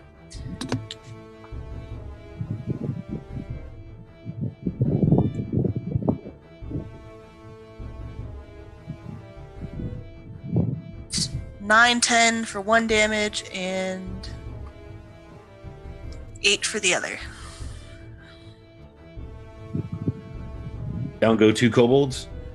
Squeeze, splitting and bleeding all over the place. Anything else you want to do on your attack? That leaves 4 with more coming in the door. Let's see, well, if you'll allow it. Yes. Can't do much else, but I will throw one hand axe at the direction of the kobold heading in the door. I'm going to have you do this at disadvantage. Just because you just made 2 attacks. And you're just so raged, minotauring off right now. I'm sure you don't normally get 3 attacks in a round. But No, not usually, yeah. kobolds are not making your day. and they're issuing forth into this door, and they're refilling the room. You have now 1, 2, 3, 4, 5, 6, 7, 8, 9, 10 kobolds in the room with you. Okay. And so you're just kind of freaking out. So go ahead and take a throw with disadvantage. 11 to hit. Okay. 11 to hit. An axe falls harmlessly to the floor, just missing the face of one of the kobolds as he also pulls a quick duck out of the way and sneers at you, licking its lizardy, fangy teeth, spitting. I'm going to bellow in pure rage. Okay. Roar. Roar. Very nice. Roar. Leala. All right. I'm going to cast Sacred Flame again and hit another one of the kobolds. Very good. So DC 14 dex save.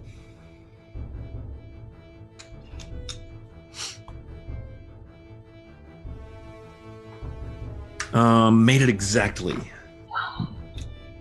All right. Actually, as a bonus action, I am going to cast Spiritual Weapon. Okay. So you, what form does your spiritual weapon take? It's going to be a greatsword. Very good. Can it attack the same round it's cast? Yep. All right, do your thing. So all of you see this beautiful, magically charged image of a great sword almost appear from thin air, and it appears to be following the command of Leala. Do you want to describe it for us, what it looks like? I mean, it's... I have to do more research, but it's the sword that's associated with her god Tritharion. Yep. But it's... I can't think right now. It's great, and it's sword-like, and it's magical, and it's about to hopefully run a kobold through. So make your attack roll with your great sword, your spiritual weapon. A great spell. A 19. That'll hit. Okay, so you take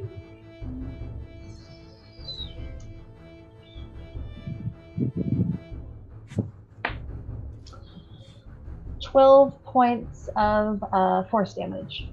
Yeah, so describe for me how this magical spiritual weapon of yours, this image of this magnificent greatsword paying homage to Tritharion, takes down this kobold.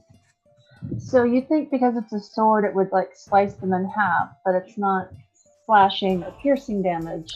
Right. It kind of more swats it into the wall. Yeah. And just kind of... Yeah, and since you're in a stone circular chamber that, you know, doing the math, you figure we must be in a tower, right? Because it continues to ascend. Yep. It just up against the stone wall, and you hear bones break, skull crushes, and it just drops. And so basically, Leala, you have one more kobold with you. The remainder of you each have 2 kobolds upon you. So everybody's got 2 kobolds except Leala. We're down to... Does 9. it appear any more are rushing the room? Nope.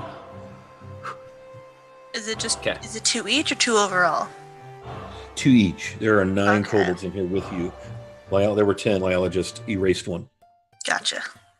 And they are going to make their attacks. So we'll just go right down the line here. First of which, Leala does a unnatural... Oh, excuse me. Does a 22 hit you? Yes, that will hit. Of course it does. How about 6 damage as this nasty, jagged blade slices across the front of your thigh as this kobold leering and sneering at you, cursing and spitting. Yeah. All right, let's go to Flint now. 2 kobolds on you. All right, I'm gonna take a whack at one of them with both my axes. Now we're making our attacks. Time out there, Chief. Oh, I thought you were saying it was my turn. Sorry. Now my turn to attack you. Does a 15 or a 16 hit? Yes, they both hit. Oh, tasty. How about Not 7 damage total as 2 kobolds plunge their daggers into various points upon your flinty body. Pavel, does a 13 or a 9 hit? Neither. Okay. I So- sort of throw up my half plate, Yeah. like metal gauntlets and ting ting. Yeah. So they take just wild swings with their daggers. They're enraged. They've seen several companions go down. You're in their place. They're doing what they're meant to be doing, and they miss. Harlow, does a 15 or a 14 hit? Just the 15 does, but I am going to use Hellish Rebuke. Okay. Now one of them's going to take 5 from the one that hits you takes 5 damage, right? Yep. From your armament? Yep. Okay. So it howls as this freezer burn, as it plunges his dagger into you. And you take 6 damage from that dagger attack. What is Hellish Rebuke doing for you? Actually, no, I'm not going to use it. Okay. So he takes 5 and squeals and howls, and he's in agony. The other one misses. And then finally, our Minotaur friend, Crispin. 20 and 10. 20 hits, 10 does not. All right, DM's rolling on fire. How about 3 damage as a dagger slashes across the side of your leg? Easy. Yeah. Okay. Not a That's Indith. They're just going toe-to-toe, man. This is what they're here to do. And they're screaming and spitting and kicking and hacking these nasty, jagged, rusty blades at you. Flint, now it is your turn. There are 9 kobolds. One is damaged in front of Harlow. Can I use one of my one axe for each kobold in front of me? Oh, yeah. All right, cool. Yeah. So oh my gosh, this is great. So, Are you still raging? yes, I am. Okay. So one is a 19 and the other is a dirty 20. And Those would be hits. Nice. And so one is going to be 8 damage and the other is going to be 9 damage. 9. 9?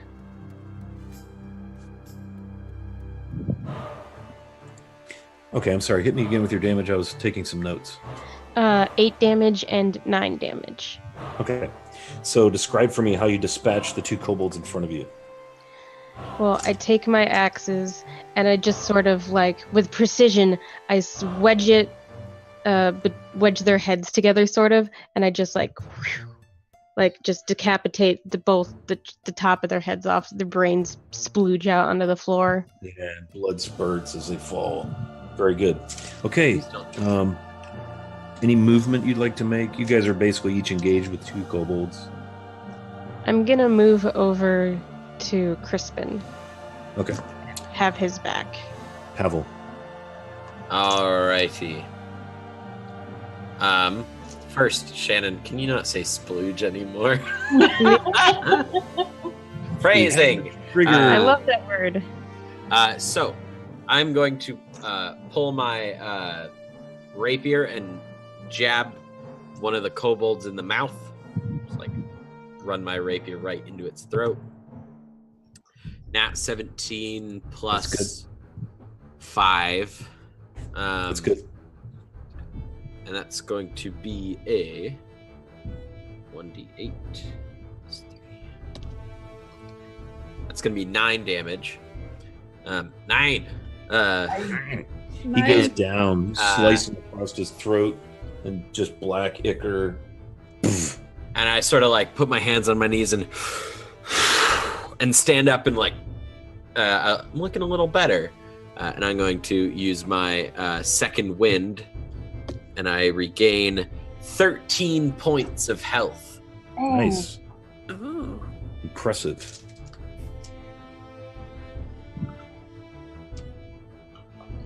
Okay. Back to full, actually. Excellent. Does that wrap up your turn, Pavel? It does, yes. All right, Harlow, you are next up. You have a damaged. You recognize that when it struck you, it took damage from your spell work, and it was pretty significant. And then you have an unharmed one upon you as well. I am going to slice at that one with my blade. So that is going to be... The damaged one? Yep. Very good. That is going to be a 17 to hit. Yeah, it's a good hit. Do your thing. I know.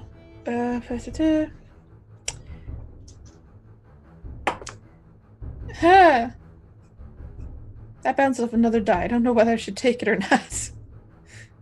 It landed square, but it bounced off another. I'm going to take it, so it's a fucking 10. Okay. 13 points of damage. Yeah, so you just absolutely cut this dude to ribbons. There's still one in front of you. And with that, because I killed him, I'm actually back up to full health now. Oh, nice. And so I can heal points. And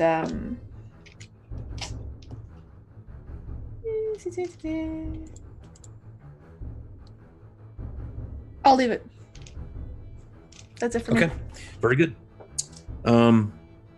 Lytharius, you are up, my Minotaur friend. Right. 2 kobolds in front of me? Yes, you have a pair of kobolds in front of you. There's one in front of Harlow, one in front of Pavel, 2 in front of you, Lytharius, and 1 remaining in front of Lyala. Flint has come to your side. My aid. What was raging together? Not scary. See, well,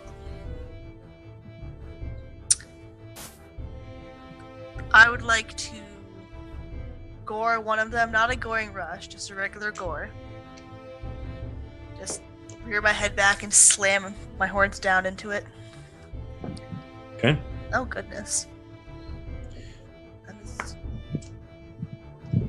That's a 23 to hit. Okay, that'll hit. And I was going to also take a bonus action to do the same thing to the other one, so I could roll that now with my dice. Didn't roll away. That was exciting. No, dice, come back. Out of game a little bit. Does your shirt say soft butch, Abby? Yes. I love you. Nice. 22 to hit. That'll hit. Where are you? Oh, wow. So 8, 9, 10, 11, 12, 14 for one, and 8 for the other. Okay, so describe for me how you're able to dispatch 2 kobolds with your horns in an action and a bonus action. Okay. I'm furious. I rear my head back and I slam it down, plunging my horns into the first kobold. It dies swiftly. And then I toss my head and it goes flying across the room. And I pierce the other one on the backswing. And it's now stuck there once again. So you guys see the Minotaur just lose it. Total rage out. Tosses one of the kobolds aside and then gores the other one. And it's hanging on the Minotaur horn like down in the tunnels like you saw earlier yesterday. Those 2 are down. That brings us to Lyala. All right. You have 1 in front of you. There's 1 on Pavel. There is 1 on Harlow.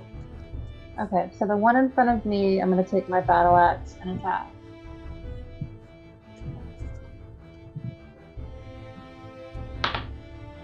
It's a natural 18, so 24. Okay. That's a hit. And that will be 10 points of damage. Okay, that is a kill. Describe that for me, please. I haven't beheaded anyone in a while, so, you know. Very You know, nice. just a nice swing right across the shoulders, slices, and it doesn't bounce, it doesn't roll, it just kind of flops back. Yeah, almost like there's a skin hinge back there and then it falls off. Yeah. Nice. And Nice. So you see Lyala take this big sweeping swing and she gets that look in her eye. Another head gone. And then I will use my spiritual weapon to attack the one in front of Harlow. Very good. Well, I'll get that die in a minute. And that's a 19. That is a good hit. Alright, and that will be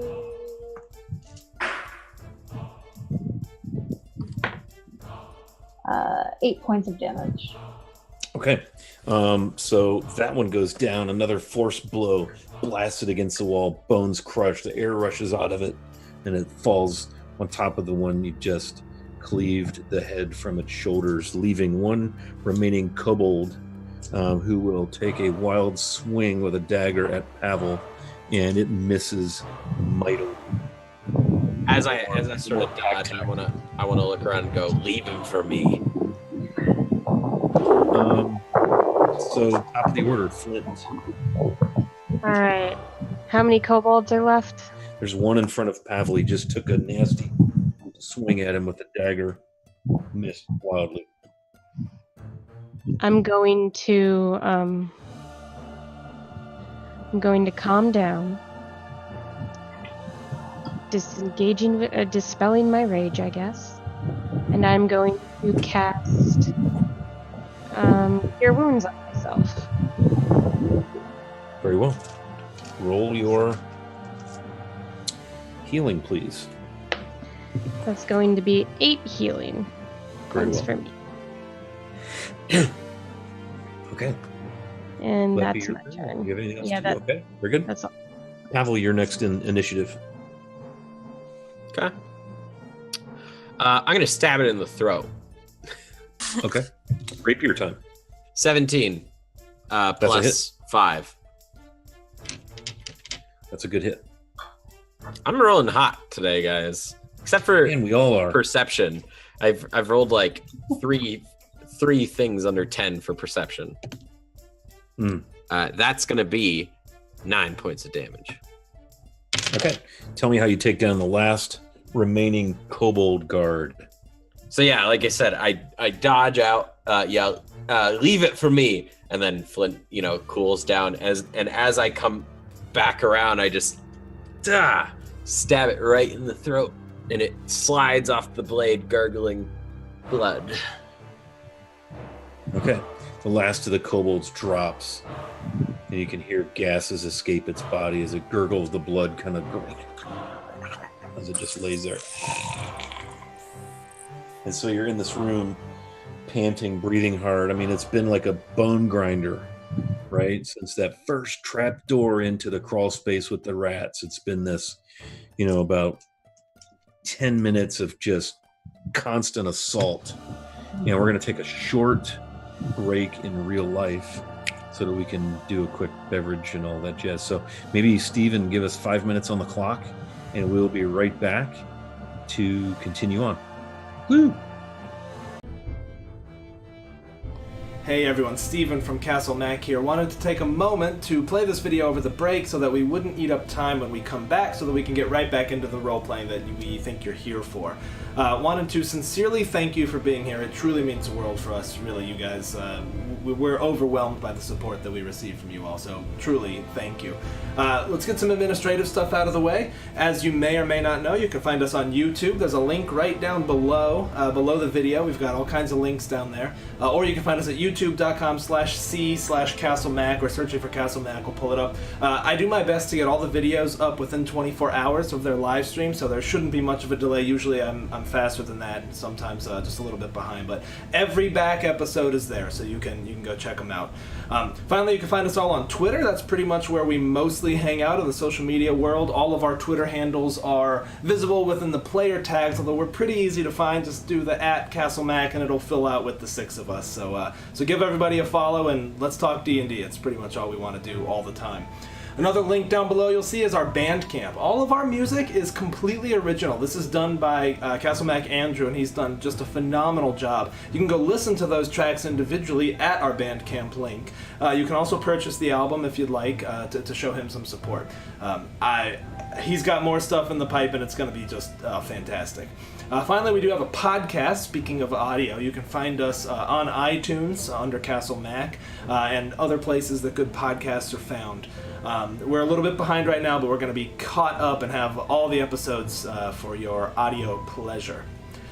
Finally, our Discord. The link is down below again. This is probably been the biggest hit with us. We love it so much. Lots of people come and hang out. We've made tons of good friends, lots of new friendships forged there. It's just fantastic. It's a really good community. So we invite all of you to come join us and have a good time. A lot of times after shows, we will hang out in the Discord voice chat, so you guys can come and we can all just kind of hang out a little bit. It's a lot of fun.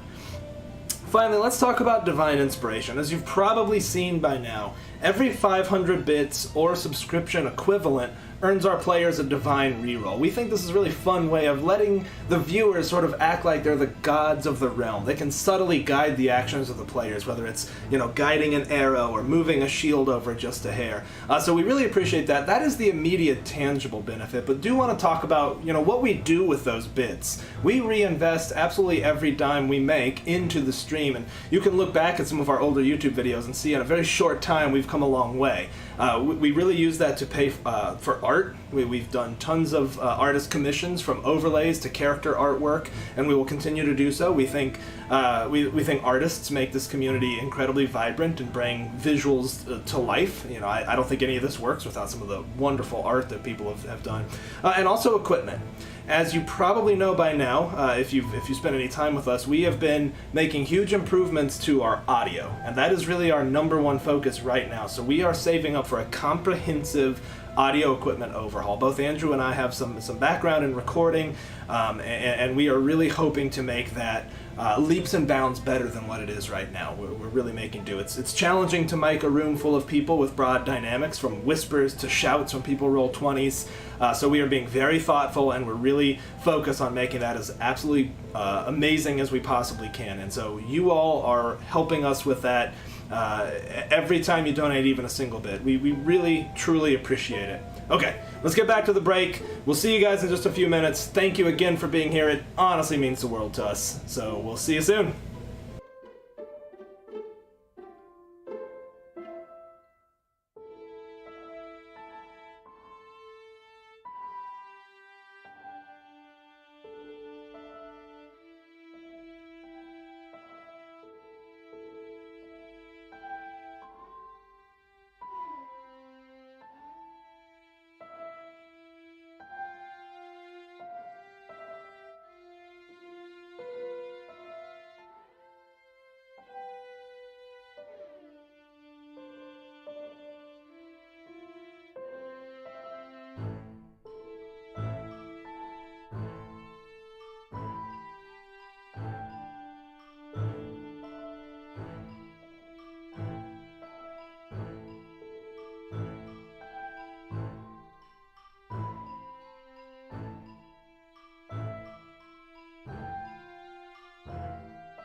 Woo! Welcome back. We're all still alive. What's That up, was something. Internet? Little combat. So, when last we were rolling dice and exclaiming joyous things, our party had just cleared this room of a second wave of kobold guards armed with daggers and slings and lots of anger. Our group dispatched them quite easily, so not a big deal at all. And so you find yourself standing in this room. The door is open to what appears to be the outside where the kobolds entered. There's a ladder that goes up into a hole in the ceiling 10 foot above the floor. You're in a round, about a 25-foot diameter room. You have bloodied weapons. There are, there are 23 deceased kobolds in various states of frozenness or surgically separated statuses. And so what would you like to do? I take a look around at my compatriots, and I mean, we're not super hard off. It looks like everyone's pretty good, but that was a pretty tough fight. So I say, let's take a few minutes to catch our breath, okay? And then we'll decide what to do. Aetherius is standing there, breathing heavily, still mid-rage. He's gonna take a moment to calm down, just center himself, pull off the kobold that's on his horn,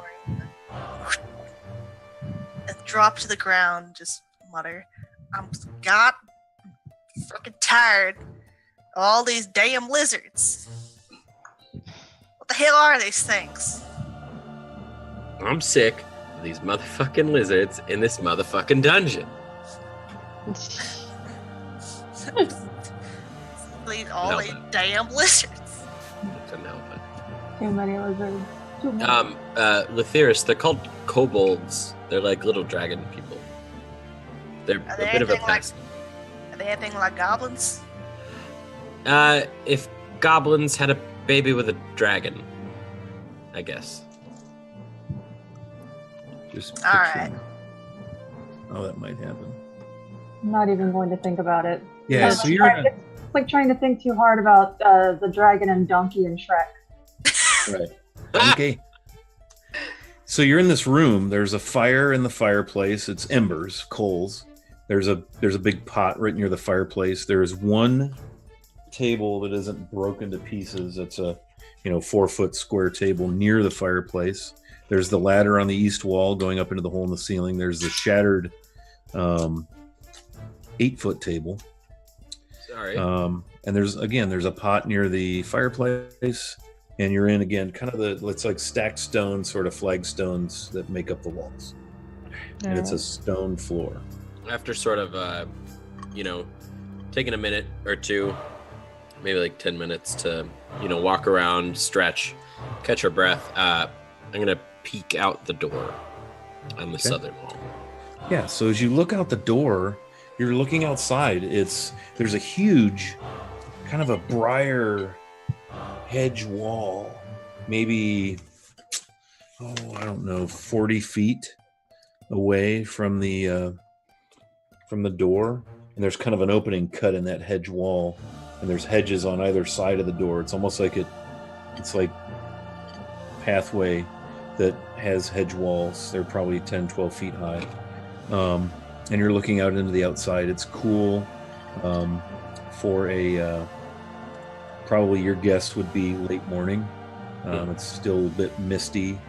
You haven't been up all that long. You've only been through a couple of rooms, but with all the combat and the shenanigans, you're well into the morning. I'll put my head back inside to look and tell them what I saw. So Off in the distance, you make out hills that look very familiar. Do we scout outside, ascertain our position, or do we continue up this tower, whatever it is?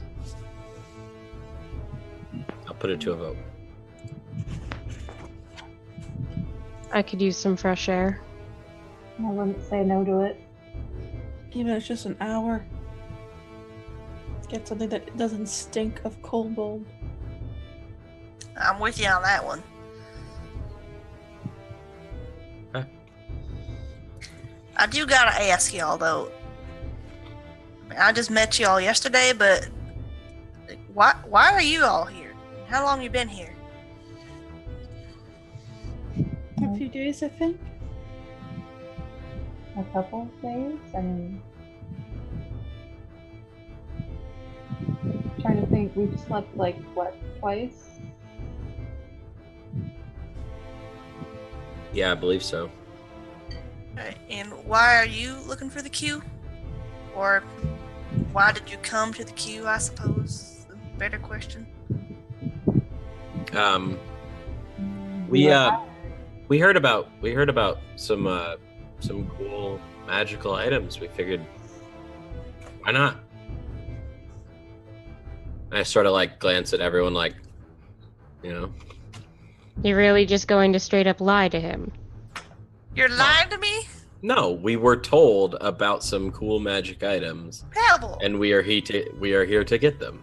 I thought we were friends. Yeah, I don't know. You don't know?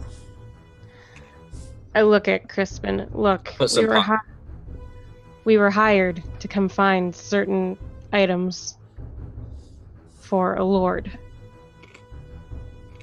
Okay. So, have you happened upon any strange scrolls in bone tubing or strange-looking blue gems? No, he's gonna take a moment to glance hurtfully, hurt at Pavel. And then address Flint only. I was in a caravan for a little bit, a little dwarven caravan. I was hired to protect them, basically. And then once that was done, I heard about the queue, and I kind of just wandered over here, and I met that gnome outside in the mountains, and then next thing I know, I'm on a table, and you guys are there, and apparently my so-called friend doing experiments on me. Right. So you haven't seen anything other than what we've seen together? No, ma'am. Well, I suppose it was wishful thinking to hope you just magically had the items we needed on you. Yeah.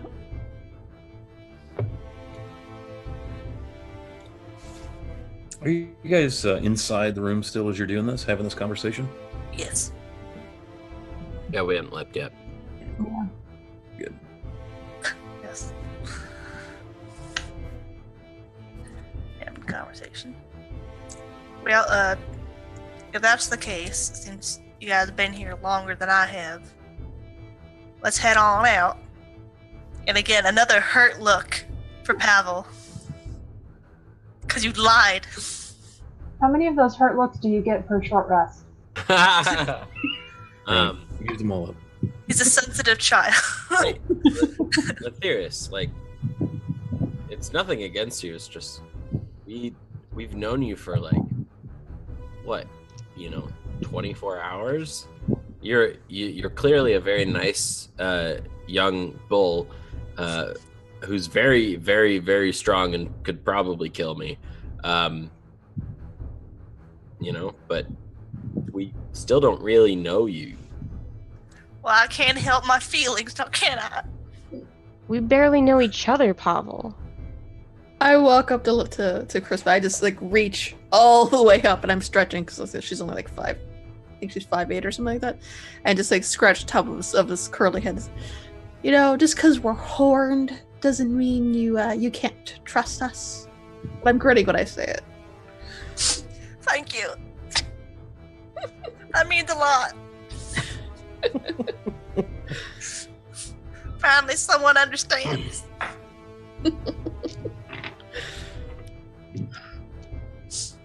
Alright, you ready to go? Yeah, let's go. Yeah. Okay. He walks out the door. You're gonna head out the front door, and again, it you can leave. There's kind of the hedge walls kind of lead you down to a hedge wall right in front of you, and you have to kind of turn right to follow along until you get to that opening that turns back to the south to the left, and you find yourself in a it's almost like a passageway. It's the hedge walls are anywhere from 10 to 12 feet up, very thick, thorny, looks like kind of half dead looking, hedge material, plant material, sticks, thorns, very thick, can't see very far into it. This frickin' dungeon has been an absolute maze. What if outside is as well? Yeah, it sort of looks like a maze. How tall did you say I'd say about 10 to 12 feet. Pretty tall. Is anybody really light? Actually, who's the tallest other than Crispin? I'm 5'9". I'm 5'8". Pavel's 6 foot. Crispin, can you lift Pavel up just so he can see above the edge of the stuff? Okay. I know, and I'm sorry, but we need to do it. Alright. I'll do it for you, Harlow. Thank you, honey. He lifts Pavel up like a sack of potatoes and just plops him on his shoulders. Pavel, what you gonna do up there? I sort of go, okay, this is, and I grab the horns and sort of stand up on his shoulders and just sort of step up onto the top of the wall. Okay. So Lathyrus, give me a strength check, like an athletics check. Absolutely. And I would like the archer, Pavel, to give me an acrobatics check as you try to, climb up on this Minotaur. 21. 23. Okay, so no problem there. You deftly pull yourself up. You know, the Minotaur kind of grabs you and gets you going. You pull yourself up, get up there. You got a hold of the horns, and as you look out over the hedgerow and try to step onto it, before you step onto it, give me a nature check. All right. Men, stay on the ball, not on the well, on the tree. Stay on the ball. 17. Okay, so you can tell by looking at this hedge that it is not growing naturally there. It looks to have been arranged, because as you get up above it, you can see that you're on a path in the hedge, and if you're facing due south in this path, it only goes about 15 feet, turns left, goes for 15, 20 feet, turns right, quick left, and it carries on generally in a southward direction, but it's kind of a winding through the hedge. But the odd thing about it is it doesn't look like the hedge is growing that way, or that it's been cut that way. It looks like it's been put there. Yeah, but like it's not necessarily a maze per se. It's a straight path, but it's a winding path. Correct. Yeah. Okay. You don't see paths beyond like a big labyrinth. What you see, I need to quit hitting my pop thing. You just see that the trail itself winds through the hedges, like they've put the hedges there. Okay. And what's on the other side of the hedges? Once you get down there, it gets into that scrubby, rocky juniper, oak trees, some aspen trees. Kind of like it looks like you're looking down southward across the flinty hills. Yeah. And then while I'm up here, I'm going to turn and look back at the structure we came from. Yes. So you see this tower, and it's almost like if you could picture like a nuclear or a hydroelectric cooling tower, right? It's wider at the base, a little narrower in the middle, and then it kind of buttresses out a little bit, and then it has this conical wooden roof on it that's got holes in it, looking a little worse for the wear, pretty weathered. And the tower is about 55 feet tall. The base is about 35 feet around. It's large black stone blocks that is, made this. The tower's been constructed. There are arrow slits above in some of the walls, so it looks like some sort of a guard tower. Again, about 50 feet high. 55 feet high, and then the peaked roof above that. The stonework looks fine and weathered, but the roof has definitely seen better days. It's been here a good long time. I'll hop down and I'll look at the group. It appears that we're not in a maze per se. This path is straight. At least it doesn't branch. It's winding, but there is just one path. But the plants are these hedges, and I sort of very gently touch them to avoid some of the nastier thorns. These definitely didn't grow here naturally. And then I look back and I go, and it looks like that's what we were climbing. I notate all the different features. And you came out at the ground level. So you were probably in some kind of a basement or crawl space when you went up the spiral staircase, and then you climbed a ladder to the level where you exited. And when you came out the door, it kind of came down a few feet to the level you're on now. Now, so you might guess that the rat room is probably at ground level, and then it's 5 feet to the room you just exited. Now the question is, was this a structure that was part of the queue, or a structure that was there before the queue, and the basement just happened to interact? As you're talking, you hear a loud crash as a huge rock drops. And it smashes into some of the brambles and breaks them up and so forth. What do you do? Back to the building. Where did that come from? Well, it came from up. Okay, yeah, I'm running back inside. Yeah, damn it. Yeah, that seems the safest. Is anybody going to look up as you go? Yeah. Yeah. So, Or- so as you make haste to get back in the building, you look up, and you see 4 kobolds, winged kobolds, 3 of whom are carrying large rocks, one of whom is headed back to someplace. You surmise maybe they came out of one of the gaping holes in the wooden caving in roof. While I'm running, can I take a shot at one? I would say you can do that at disadvantage. Okay.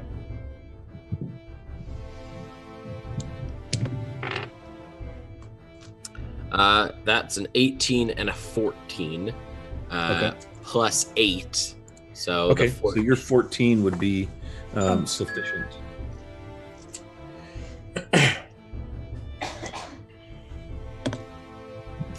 That's going to be 10 damage.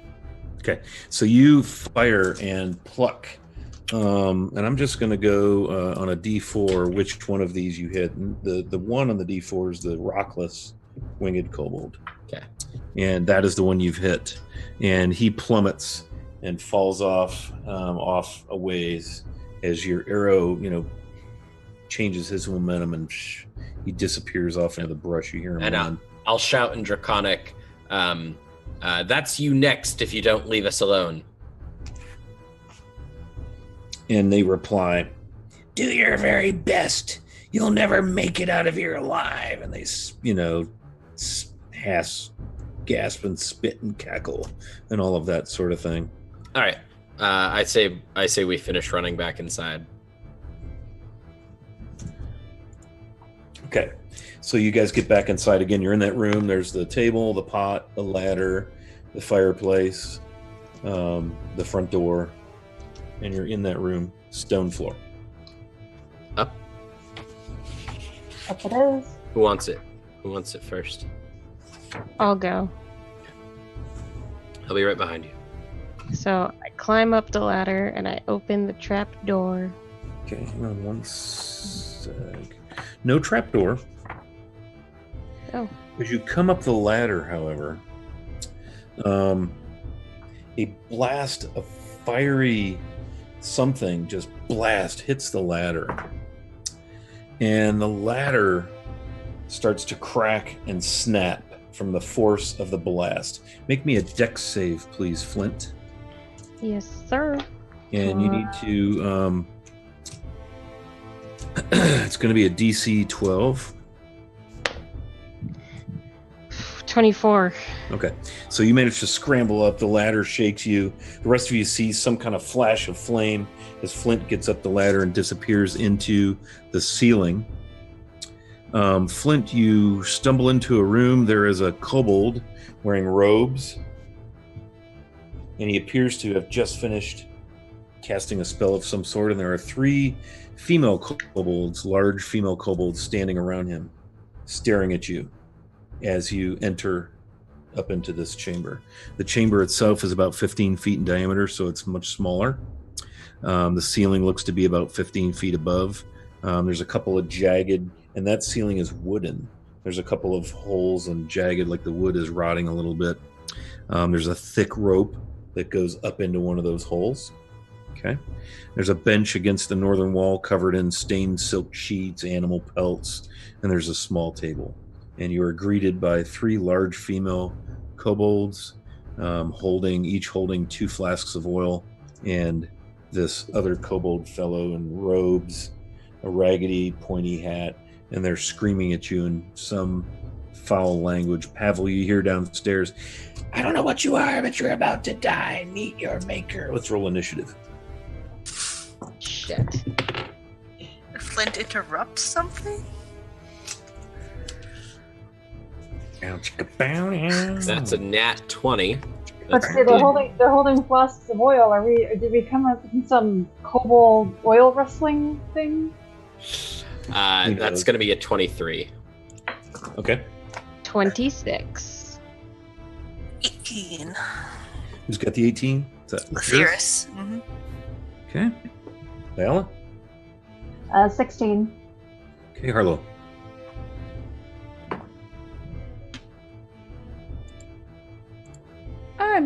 It was a 9. Okay. And then sec here. I got many pages happening. Okay. So Flint, you're going to be first. All right. Then it's going to be Pavel. Then it will be Lathyrus, excuse me. Then it'll be Lyala. Then it will be Harlow. My initiative has been garbage all night. Then it'll be the robe guy, and then the phones. Okay. So Flint, you're in this room. You've come up in the eastern corner. There's a table in the western corner. There's like that bed bench thing on the northern wall. When I say corner, I mean the room is round, so there aren't any corners. My bad. What would you like to do? I'm going to take out my axes and run towards the man in robes and go for him first. Okay. With both axes. Very good. So that's going to be a 20 to hit, a dirty 20, and a 15 to hit. Very good. Both of those will hit. Go ahead and roll your damage. So that's going to be 8 and 7 damage. 8 and 7. Okay, so you hack and take a chunk out of this guy, and he just howls, screams, and curses at you in some unintelligible language. And the females close around as you attack this guy. Okay, Pavel. Is the ladder still intact? Appears to be, yeah. Flint got up the ladder, no problem. Right. I'm going up. Okay. I'll give you your move, and you can get into the room. It's a 15-foot diameter room, so you're going to be able to come in and enter melee. Yep. I'd be like right on top of them, or? Yeah, because it's a 15. I mean, the furthest away you could be would be maybe 10 feet. Okay. Yeah, I'd rather not get right into melee. I want to sort of get pseudo flanking on from where like Flint is. Sure. And line up a few of them. Okay. Flint has come into the center of the room. The male in the robes was against kind of near the west wall, and Flint went over there. And where you're coming up would be about 10 feet from those two. The females are all kind of closing in around Flint. Okay. So you would be about the furthest away I could have you be is about 10 feet. Yeah, I'm not worried about distance. Can I get like two of them, two or more in a line specifically?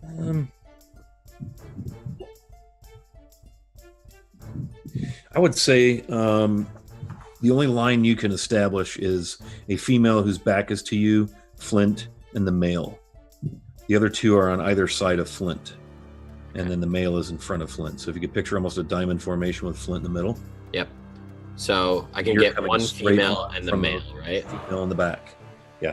And you have Flint in between those two. Okay. Take the shot. Make it hurt. Cut me, Mick. Arrow to the back of one, arrow to the back of another. Okay. I will use action surge.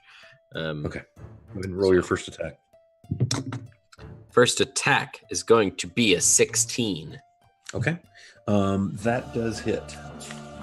Okay. And second attack is going to be a dirty 20. Okay. All right, so that also hits. First attack damage is going to be 9 points of damage, and then so that's on one, and then on another is going to be 11 points of damage. Okay, two females drop. Boom, boom. Oil falls and spills onto the floor from the flasks. There's one female up. There's the male. There's Flint. Okay. Yeah, that's my turn. Okay, very good. So Flint, you see Pavel pop up, jump into the room. Bam, bam. Almost Legolas style, right? Arrow, arrow. Two females drop. There's one to your left. There's the male in front of you. Lathyrus, you are next in initiative order. And I'll follow up the rickety ladder. Okay. So 2 left. There's the male in front of Flint. As you climb up into the room, you see just off to your right, you see Pavel with his bow drawn, having fired. You see Flint straight ahead. You see 2 downed female, and these females are bigger than the males were. 2 downed female kobolds lying in a pile of their own ichor and oil. You see one standing next to Flint holding 2 oil flasks. You see the male in robes confronting Flint, having just gotten hacked. Okay. Pull out Sunder, take a swing at the male. Okay, you have to get... Flint is between you and the male, so you have to get about 10 feet to get over there. So that would definitely eat up the rest of your move, having climbed that ladder. That is perfectly fine. Okay. And that's going to also put you... Well, which side of Flint do you want to go to get to the male? There's a female on her left. I guess from the positioning, it'd be the right side. Okay. So you're going to go to the other side of Flint, away from the female. Yeah. Very good. Make your attack. Okay. 11. Okay. 11 is a miss. He just kind of leans back and swats away at your axe, cursing at you. I think that's our first miss on a kobold. Whiffed Oh, it. you know, Harlow totally missed at one point. Yeah, I did. Wow. My first shot when they all ran into the room. Anything else, Letherus? Noticing he misses and that there's just so sick of these kobolds, he's just gonna start cussing up a storm, but beyond that, not much. It spits on you and curses you in Draconic, hisses at you, and laughs an evil laugh as you whiff with your mighty battle axe. Layala, you are next in initiative. All right. Is there any room to actually go up the ladder and? Once you go up the ladder, again, you have Pavel just to the right. You have Flint about 8 feet in, directly in front of you.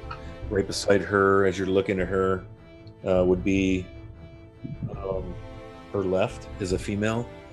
The Minotaur is on her right, and then you can see the male kobold in front of, on the other side of Flint, a good 10 feet from you. Okay. I'm gonna cast Sacred Flame at the female.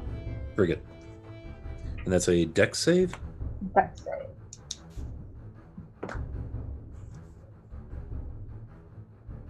I have a 7. No. That will be 6 points of radiant damage. Okay. She howls in pain and kind of shields her eyes. Kobolds and sun don't get along well, as this radiant sacred flame envelops her. And she's just like, drops an oil flask and it shatters. I feel like it's time for some percentile dice. We give it 30% chance of catching fire from your sacred flame. It does not. But you're thinking to yourself, oh my, as you see Flint standing in oil, the Minotaur having just run through oil to get over there, across the 2 dead females. Anything else you want to do in your turn? Nope, that's it. Okay, very good. Harlow, you guys have been really lucky with my initiative rolls tonight. Except for the rat. I'm going to make my way up the ladder quickly. Mm-hmm. And as soon as I am through, which one looks hurt the most from my quick survey of the room? They both look pretty rough. Flint did you recognize the telltale hatchet marks across the front of the male. Robes are tattered. He's howling. 2 females are down. The other female has been scorched by some holy flame energy. She's holding 1 oil flask, looking menacingly. Okay, I'm gonna cast Toll the Dead on the male. Okay. What save do I need to make for that? 13. Wisdom save. 13 wisdom. Let me get there. God, these kobolds are not wise. Yeah, so do your thing. He fails miserably. And that is 10 damage.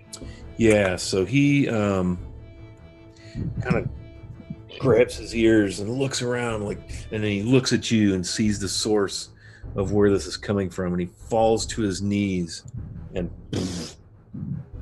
cold silence as the female stands there freaking out.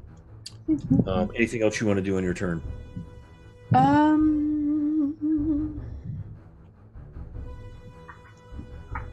No, I got nothing that's really useful, so I'll just brace myself, I guess. I'm going to randomize. She's holding a flask of oil. I'm going to randomize who's going to get hit by this. Okay, and so she reels back and throws a flask of oil at Lyala, and does an 18. Just meets my AC. Okay, great. So she absolutely pummels you with a flask of oil. It shatters, and it breaks, and it runs all down you. And you have oil on the front of you. And she stands there, almost like, why did I do that? Oh, thanks. My chainmail needed to be oiled. What's that? My chainmail needed to be oiled. Thanks. It's oiled. Flint, you're up.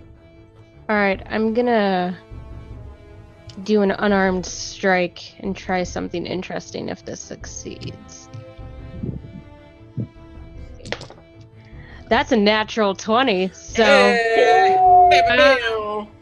Unarmed strike, very good. All right. Roll your damage, and you get to double it. It just does 3 damage automatically. So that'd be 6. Do you get to add your strength modifier to that? It doesn't say. It's just 3 automatically, but I can add my strength modifier to that. Fine. Yeah. So that's going to be a total of 14 damage then. Yeah. So describe for me. I mean, it would have killed her without it. Now that I think about it, but describe for me what the party sees as you turn around and bitch slap this kobold. Well, I don't bitch slap her per se.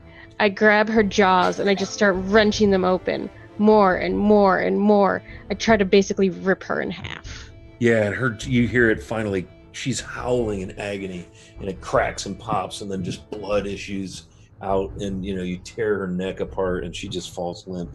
And you're holding her, she's all torn miserably. I go over to the dead guy in the robes and I wipe my hands off on his robes while I search his body. Oh, okay, nice. So you're searching the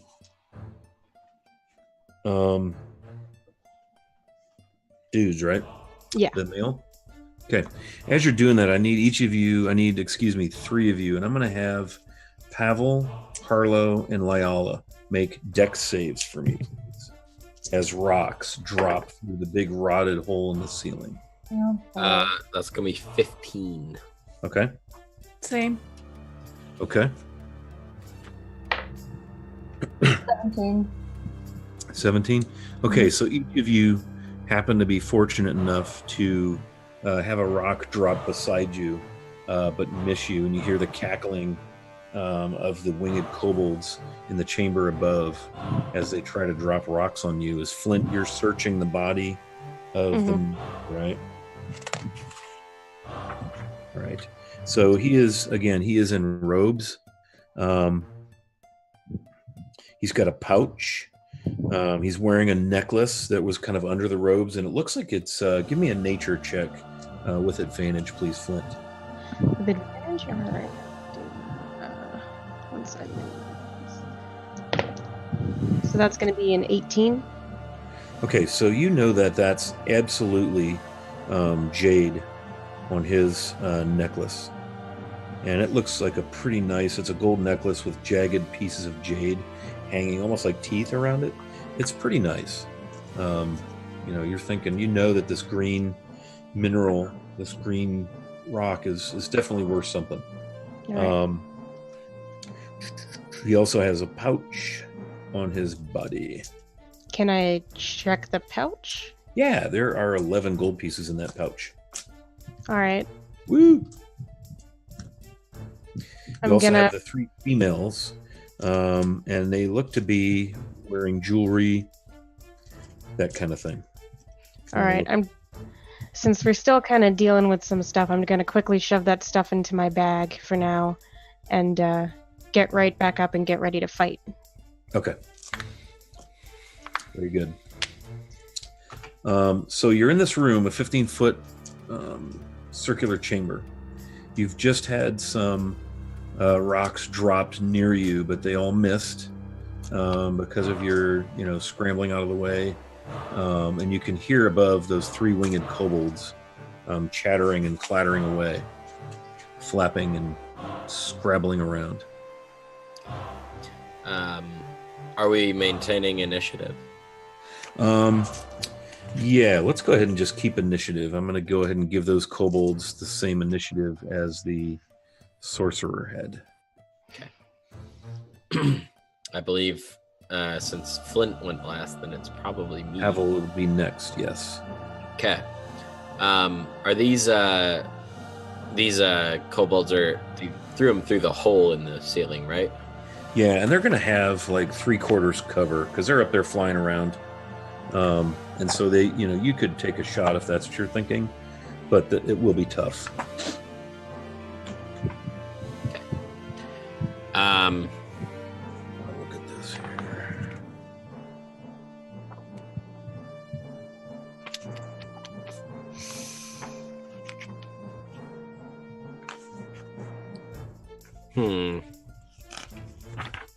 I mean, I could use that bursting arrow thing. That makes a 20-foot freaking sphere, and I'd probably catch at least 1 or 2.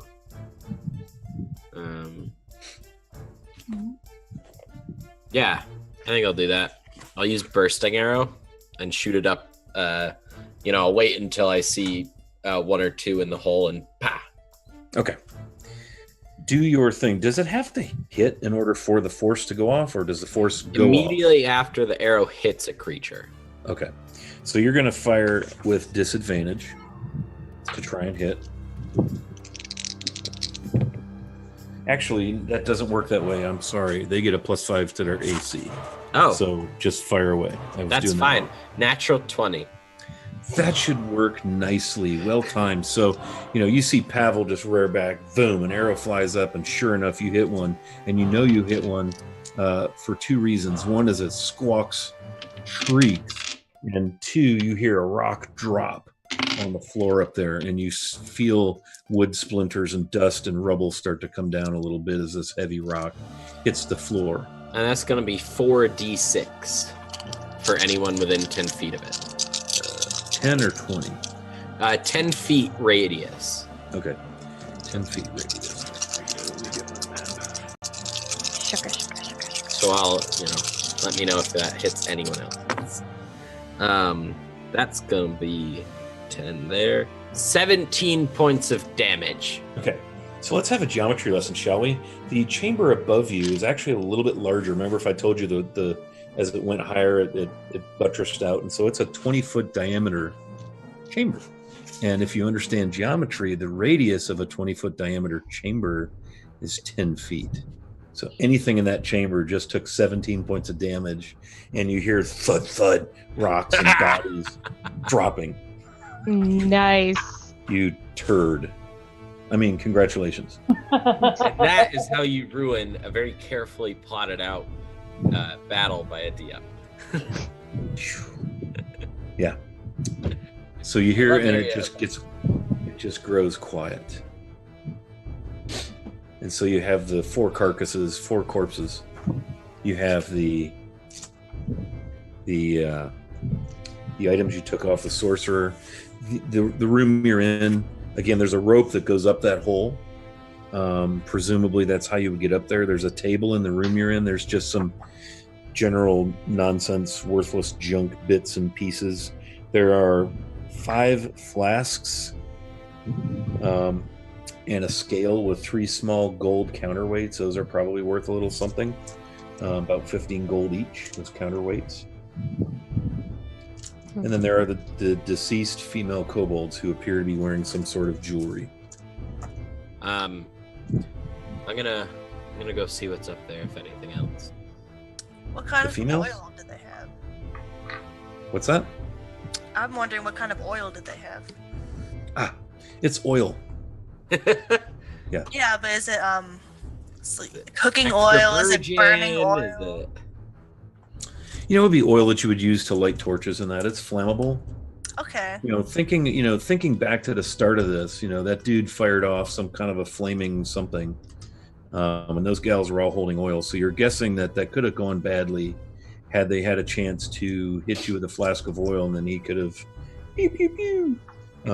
Y'all might have been like candle wicks. Yeah. Okay. And I said I was gonna climb up the rope to see what all was up there.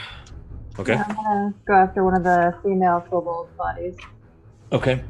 So let's take Lyala with the female kobolds. As you inspect the female kobolds, you find a beautiful, smooth electrum nose ring. You would guess that there's some heft, and it's probably worth some bucks.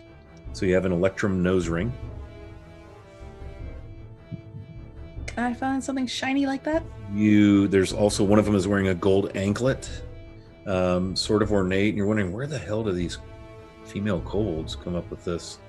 And your sense is that they're probably living there with this dude, right? They're probably his little harem or whatever. And then there's a copper bracer that has tiny little emeralds in it, and that looks to be probably the nicest piece. So you have 3 very nice pieces of jewelry: an electrum nose ring, a gold anklet, and this really crazy looking set of copper bracers that have little emeralds inset in them. And then, like I said, there's a couple of flasks of sort of a clear liquid on the table, and then 3 more flasks of oil, and then that scale that have the 3 small gold counterweights. I'm gonna. No, go ahead. Is there anything interesting coming off those bracers? They look like copper bracers that you'd kind of put on maybe above your gauntlets. Okay. I'm gonna go grab one of those clear vials and just sort of open it and sniff it a bit, see if I can try and figure out what this is. Okay. I'll tell you what, Flint. Give me an investigation. All right. And I'm gonna go at disadvantage. Okay. Disadvantage. That's still a 14. Okay. So you take a whiff of this, and man, your eyes go dinner plates, and you feel like your senses have come alive, and it is the most bitter, acrid, burning. Thinking, man, I wished I hadn't done that. And it's not like anything you've probably ever smelled before. It feels like it must be some sort of distillation or chemical compound, or you're a forest dwelling nature, creature, and this seems super way more concentrated than an intense. It doesn't harm you, but it's like, you're like, whoa, kind of clears your airways.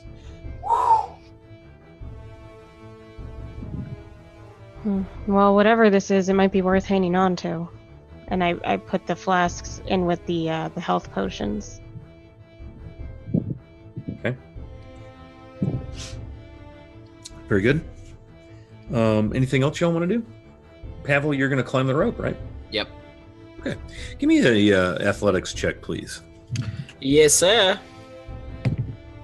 You get up on your rope and you're making your way up there. That's another natural 20. Dude, so you climb up the rope. It's only about 15 feet to the ceiling. And the rope continues up through the ceiling. It looks like about a 20-foot diameter room. Wooden floor this time. The ceiling made of rotting timbers and so forth. Gaps and holes and things, looking like, man, there must, be yet another level up there. Some natural light from outside kind of spills into the room from arrow slits that you noticed from the outside. Those are what brings the light into this room. They're kind of equidistantly placed around this 20-foot diameter room. There's a pile of rubble and rocks and things kind of near each arrow slit. There's piles of rags and cloth and animal pelts, and it doesn't smell good. And you see the 3 deceased winged kobolds that were up there. And then, like I said, there's just piles of stuff all over up there.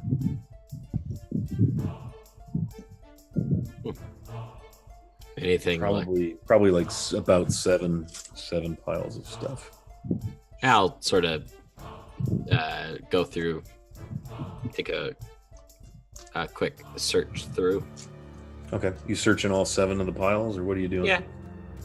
Okay, so you guys see Pavel climb the rope up with ease and vanish up into whatever that chamber is above you, and you hear him walking around on the floor. And so in the first pile, you dig around a little bit, and you hear the familiar clink of some coin, and you find 6 copper and 13 silver amidst the rags and pelts and bone and just general debris, some stones, some of the throwing rocks, or dropping rocks.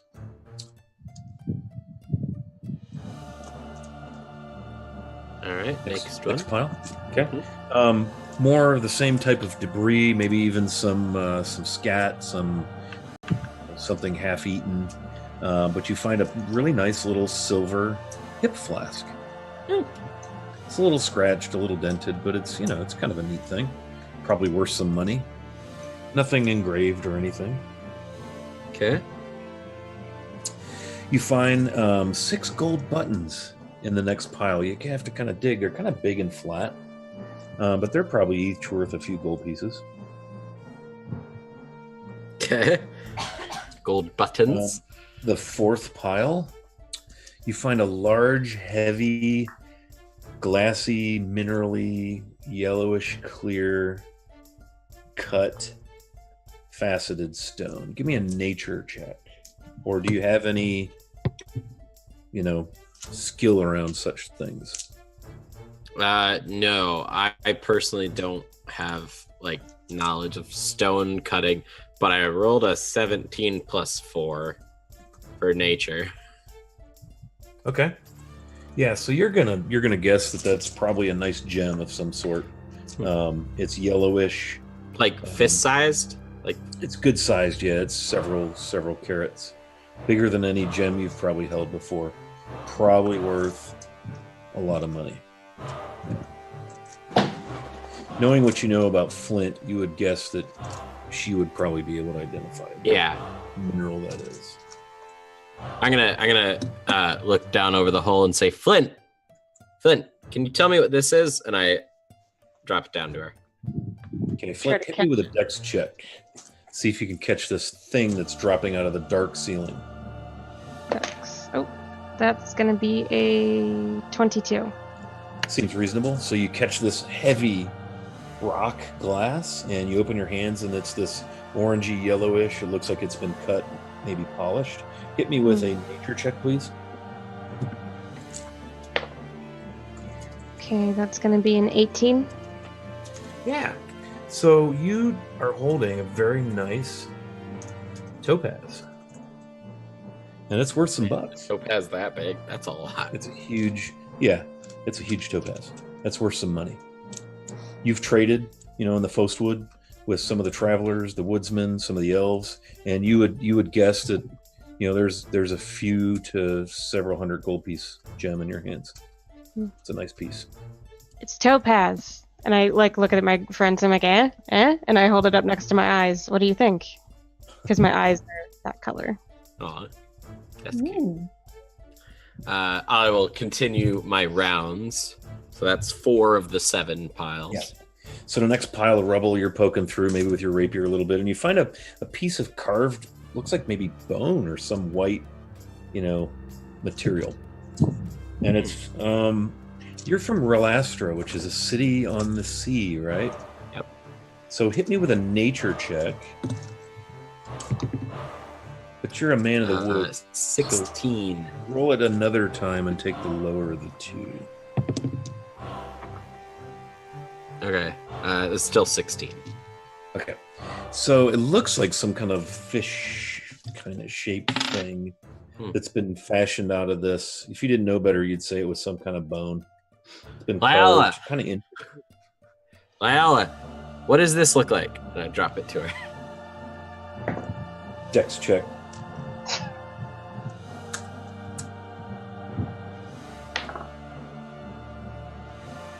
Oh yeah, let's see. That's a 9. That's a 9. Okay, so it falls to the floor.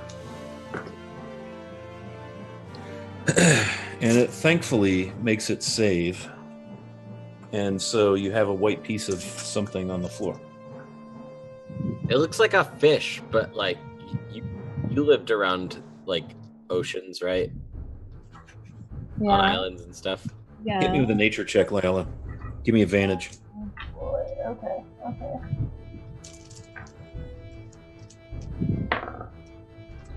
Alright, so the first one is 20, dirty 20. Okay, you're good right there. Okay. You know this is scrimshaw, carved bone.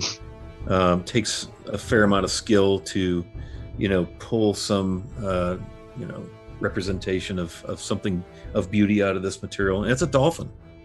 It's a nice piece. It's probably worth some money. Yeah. Random question. Isn't scrimshaw used on penis bones? On some animals. Okay. The baculum is the scientific name for a penis bone. Nice. Woo! Learning things we want to know. Okay, I'm back. 2 more piles, my friend. All right, on to the next one. So you hear him moving around, kind of creaking up there. And you root around in this pile in 4 small little glass, that again, probably gems of some kind. Much smaller than what you found with the big yellow topaz. Okay. They're greenish in color. Kind of a dense, not necessarily shiny, more milky. You said 4 of them? 4 of them, yeah, and they're pretty small. They're just natural, not cut, not polished. Okay. And last pile, you find a little small pouch that jingles familiarly. There's 4 gold and a platinum piece in there. Whew. Nice. All right. I will climb back down. Okay. I'll hold out the 4 stones. Flint, recognize these? Sure, give me a second. I guess I'll roll a nature check.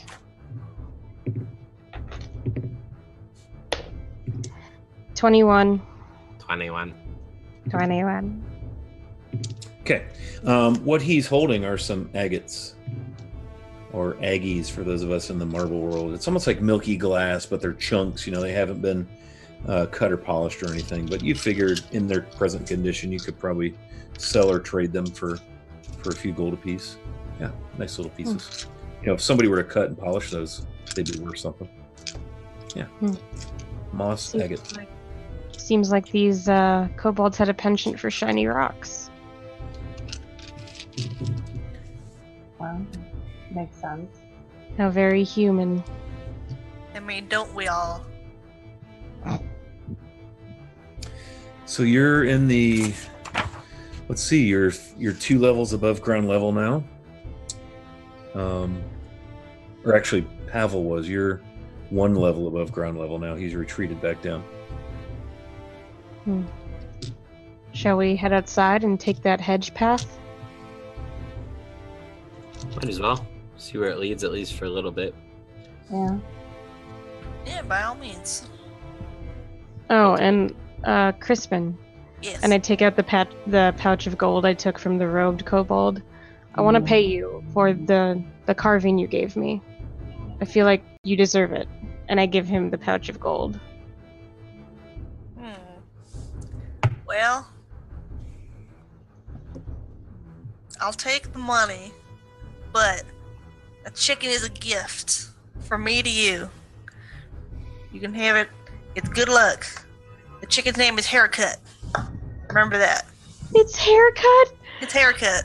I have Haircut the chicken! It's Haircut. I love Haircut. This is a real chicken, you guys, that Abby had, and I love it. That's a gift. That's a gift for me too, even though your book didn't work out. Oh my god. You can have Haircut for free. I'll just take this from parents. That's so good. Oh my god, I love haircut Haircut. so You much. want to know why she was named Haircut? Please tell them. There was a mink that attacked our chickens, and she was one of the ones that survived, but it tore off her comb, so it looked like she had a haircut. Aww. I love haircut. Poor chicken. Yeah, Why am I hearing Zach Brown Band right now? Sick 'em on a chicken. sycamore chicken. Anyone? Good old Haircut. It's good old haircut. Rip in peace haircut. Rest in peace. So as you guys are all standing down here talking, you're on the level above ground floor, rope hanging in the room through the hole in the ceiling. Pavel had just been up in the level above, the dead kobolds, the piles, the holes in that ceiling revealing another chamber. If you're standing there, you hear the eeriest of things. You guys hear that? Mm-hmm. Mm-hmm. And with that, we're going to stop. Come on, we can do like another 20 minutes. Okay. So you hear this eerie, beautiful, spellbinding female singing Is it coming from above? wafting down around you. Yeah, if you had to guess, you'd guess maybe. And with that, we're going to stop our session. Aw. Oh, that was so good. Yeah. And I'm just going to tell you, when we come back next time, we're gonna start with some saving throws. Oh boy. Oh, it's one of Oh, those. We're gonna have a man. little fun. There's So- Oh, Kristen's not good at those. before we go much farther, Wiley, there's something I really want to hear you read in chat. Castle Mac posted this is the one thing I've learned after 21 years. Can you just read that out? I don't know why, but I want to hear it. Okay. Yeah. Do you need any particular voicing for this, or? Oh, just yourself. One thing I've learned after 21 years: adventurers will never cease to surprise you.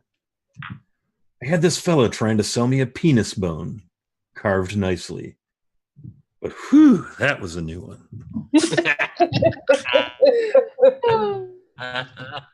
Wonderful. Oh man. Somebody So man, clip having that. a bone grinder tonight, little combat. Looks like Castle Mac has started us on a raid on Welcome Party RPG. Nice. Nice. All right, Let's guess take a time quick, for outros. Quick jaunt around. I'm Wiley Hobbit. Y'all can read on the Twitters. That's my handle. Let's go around. Pavel, where can we find you, buddy? Hi, I'm Devin. Utilitas on as a moderator on the Twitch Castle Mac Twitch stream and Discord, and then Arca Devin on Twitter. Nice. Awesome. How about Harlow?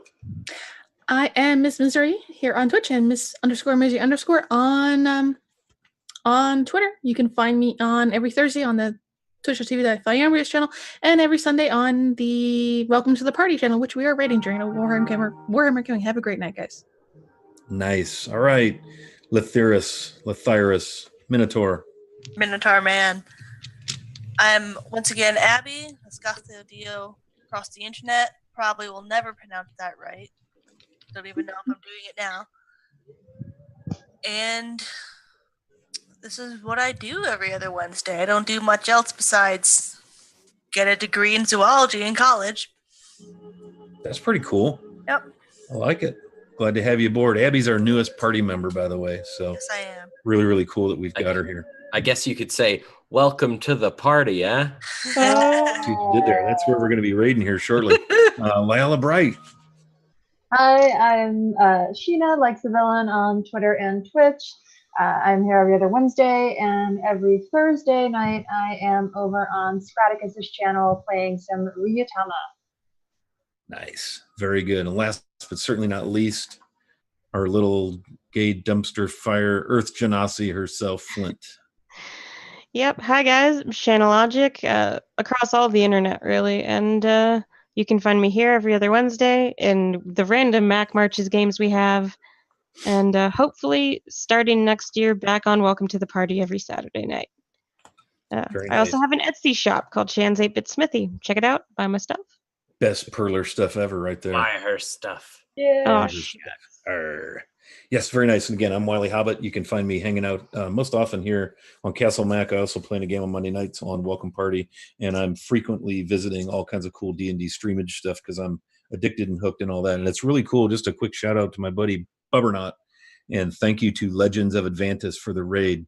Good to see you all. I got to get out to your channels again and say, hey, want to thank Steven very, very much, Castle Mac Steven, for producing tonight and getting us back live again. We go every other Wednesday. I'm guessing that 8 o'clock is probably going to be the time. And so, man, we left on a little cliffhanger with some eerie, crazy singing music stuff. What could that mean? So that's where we'll pick up next time. So thanks, everybody, for hanging out. And Steven, if you want to kick us off on our raid.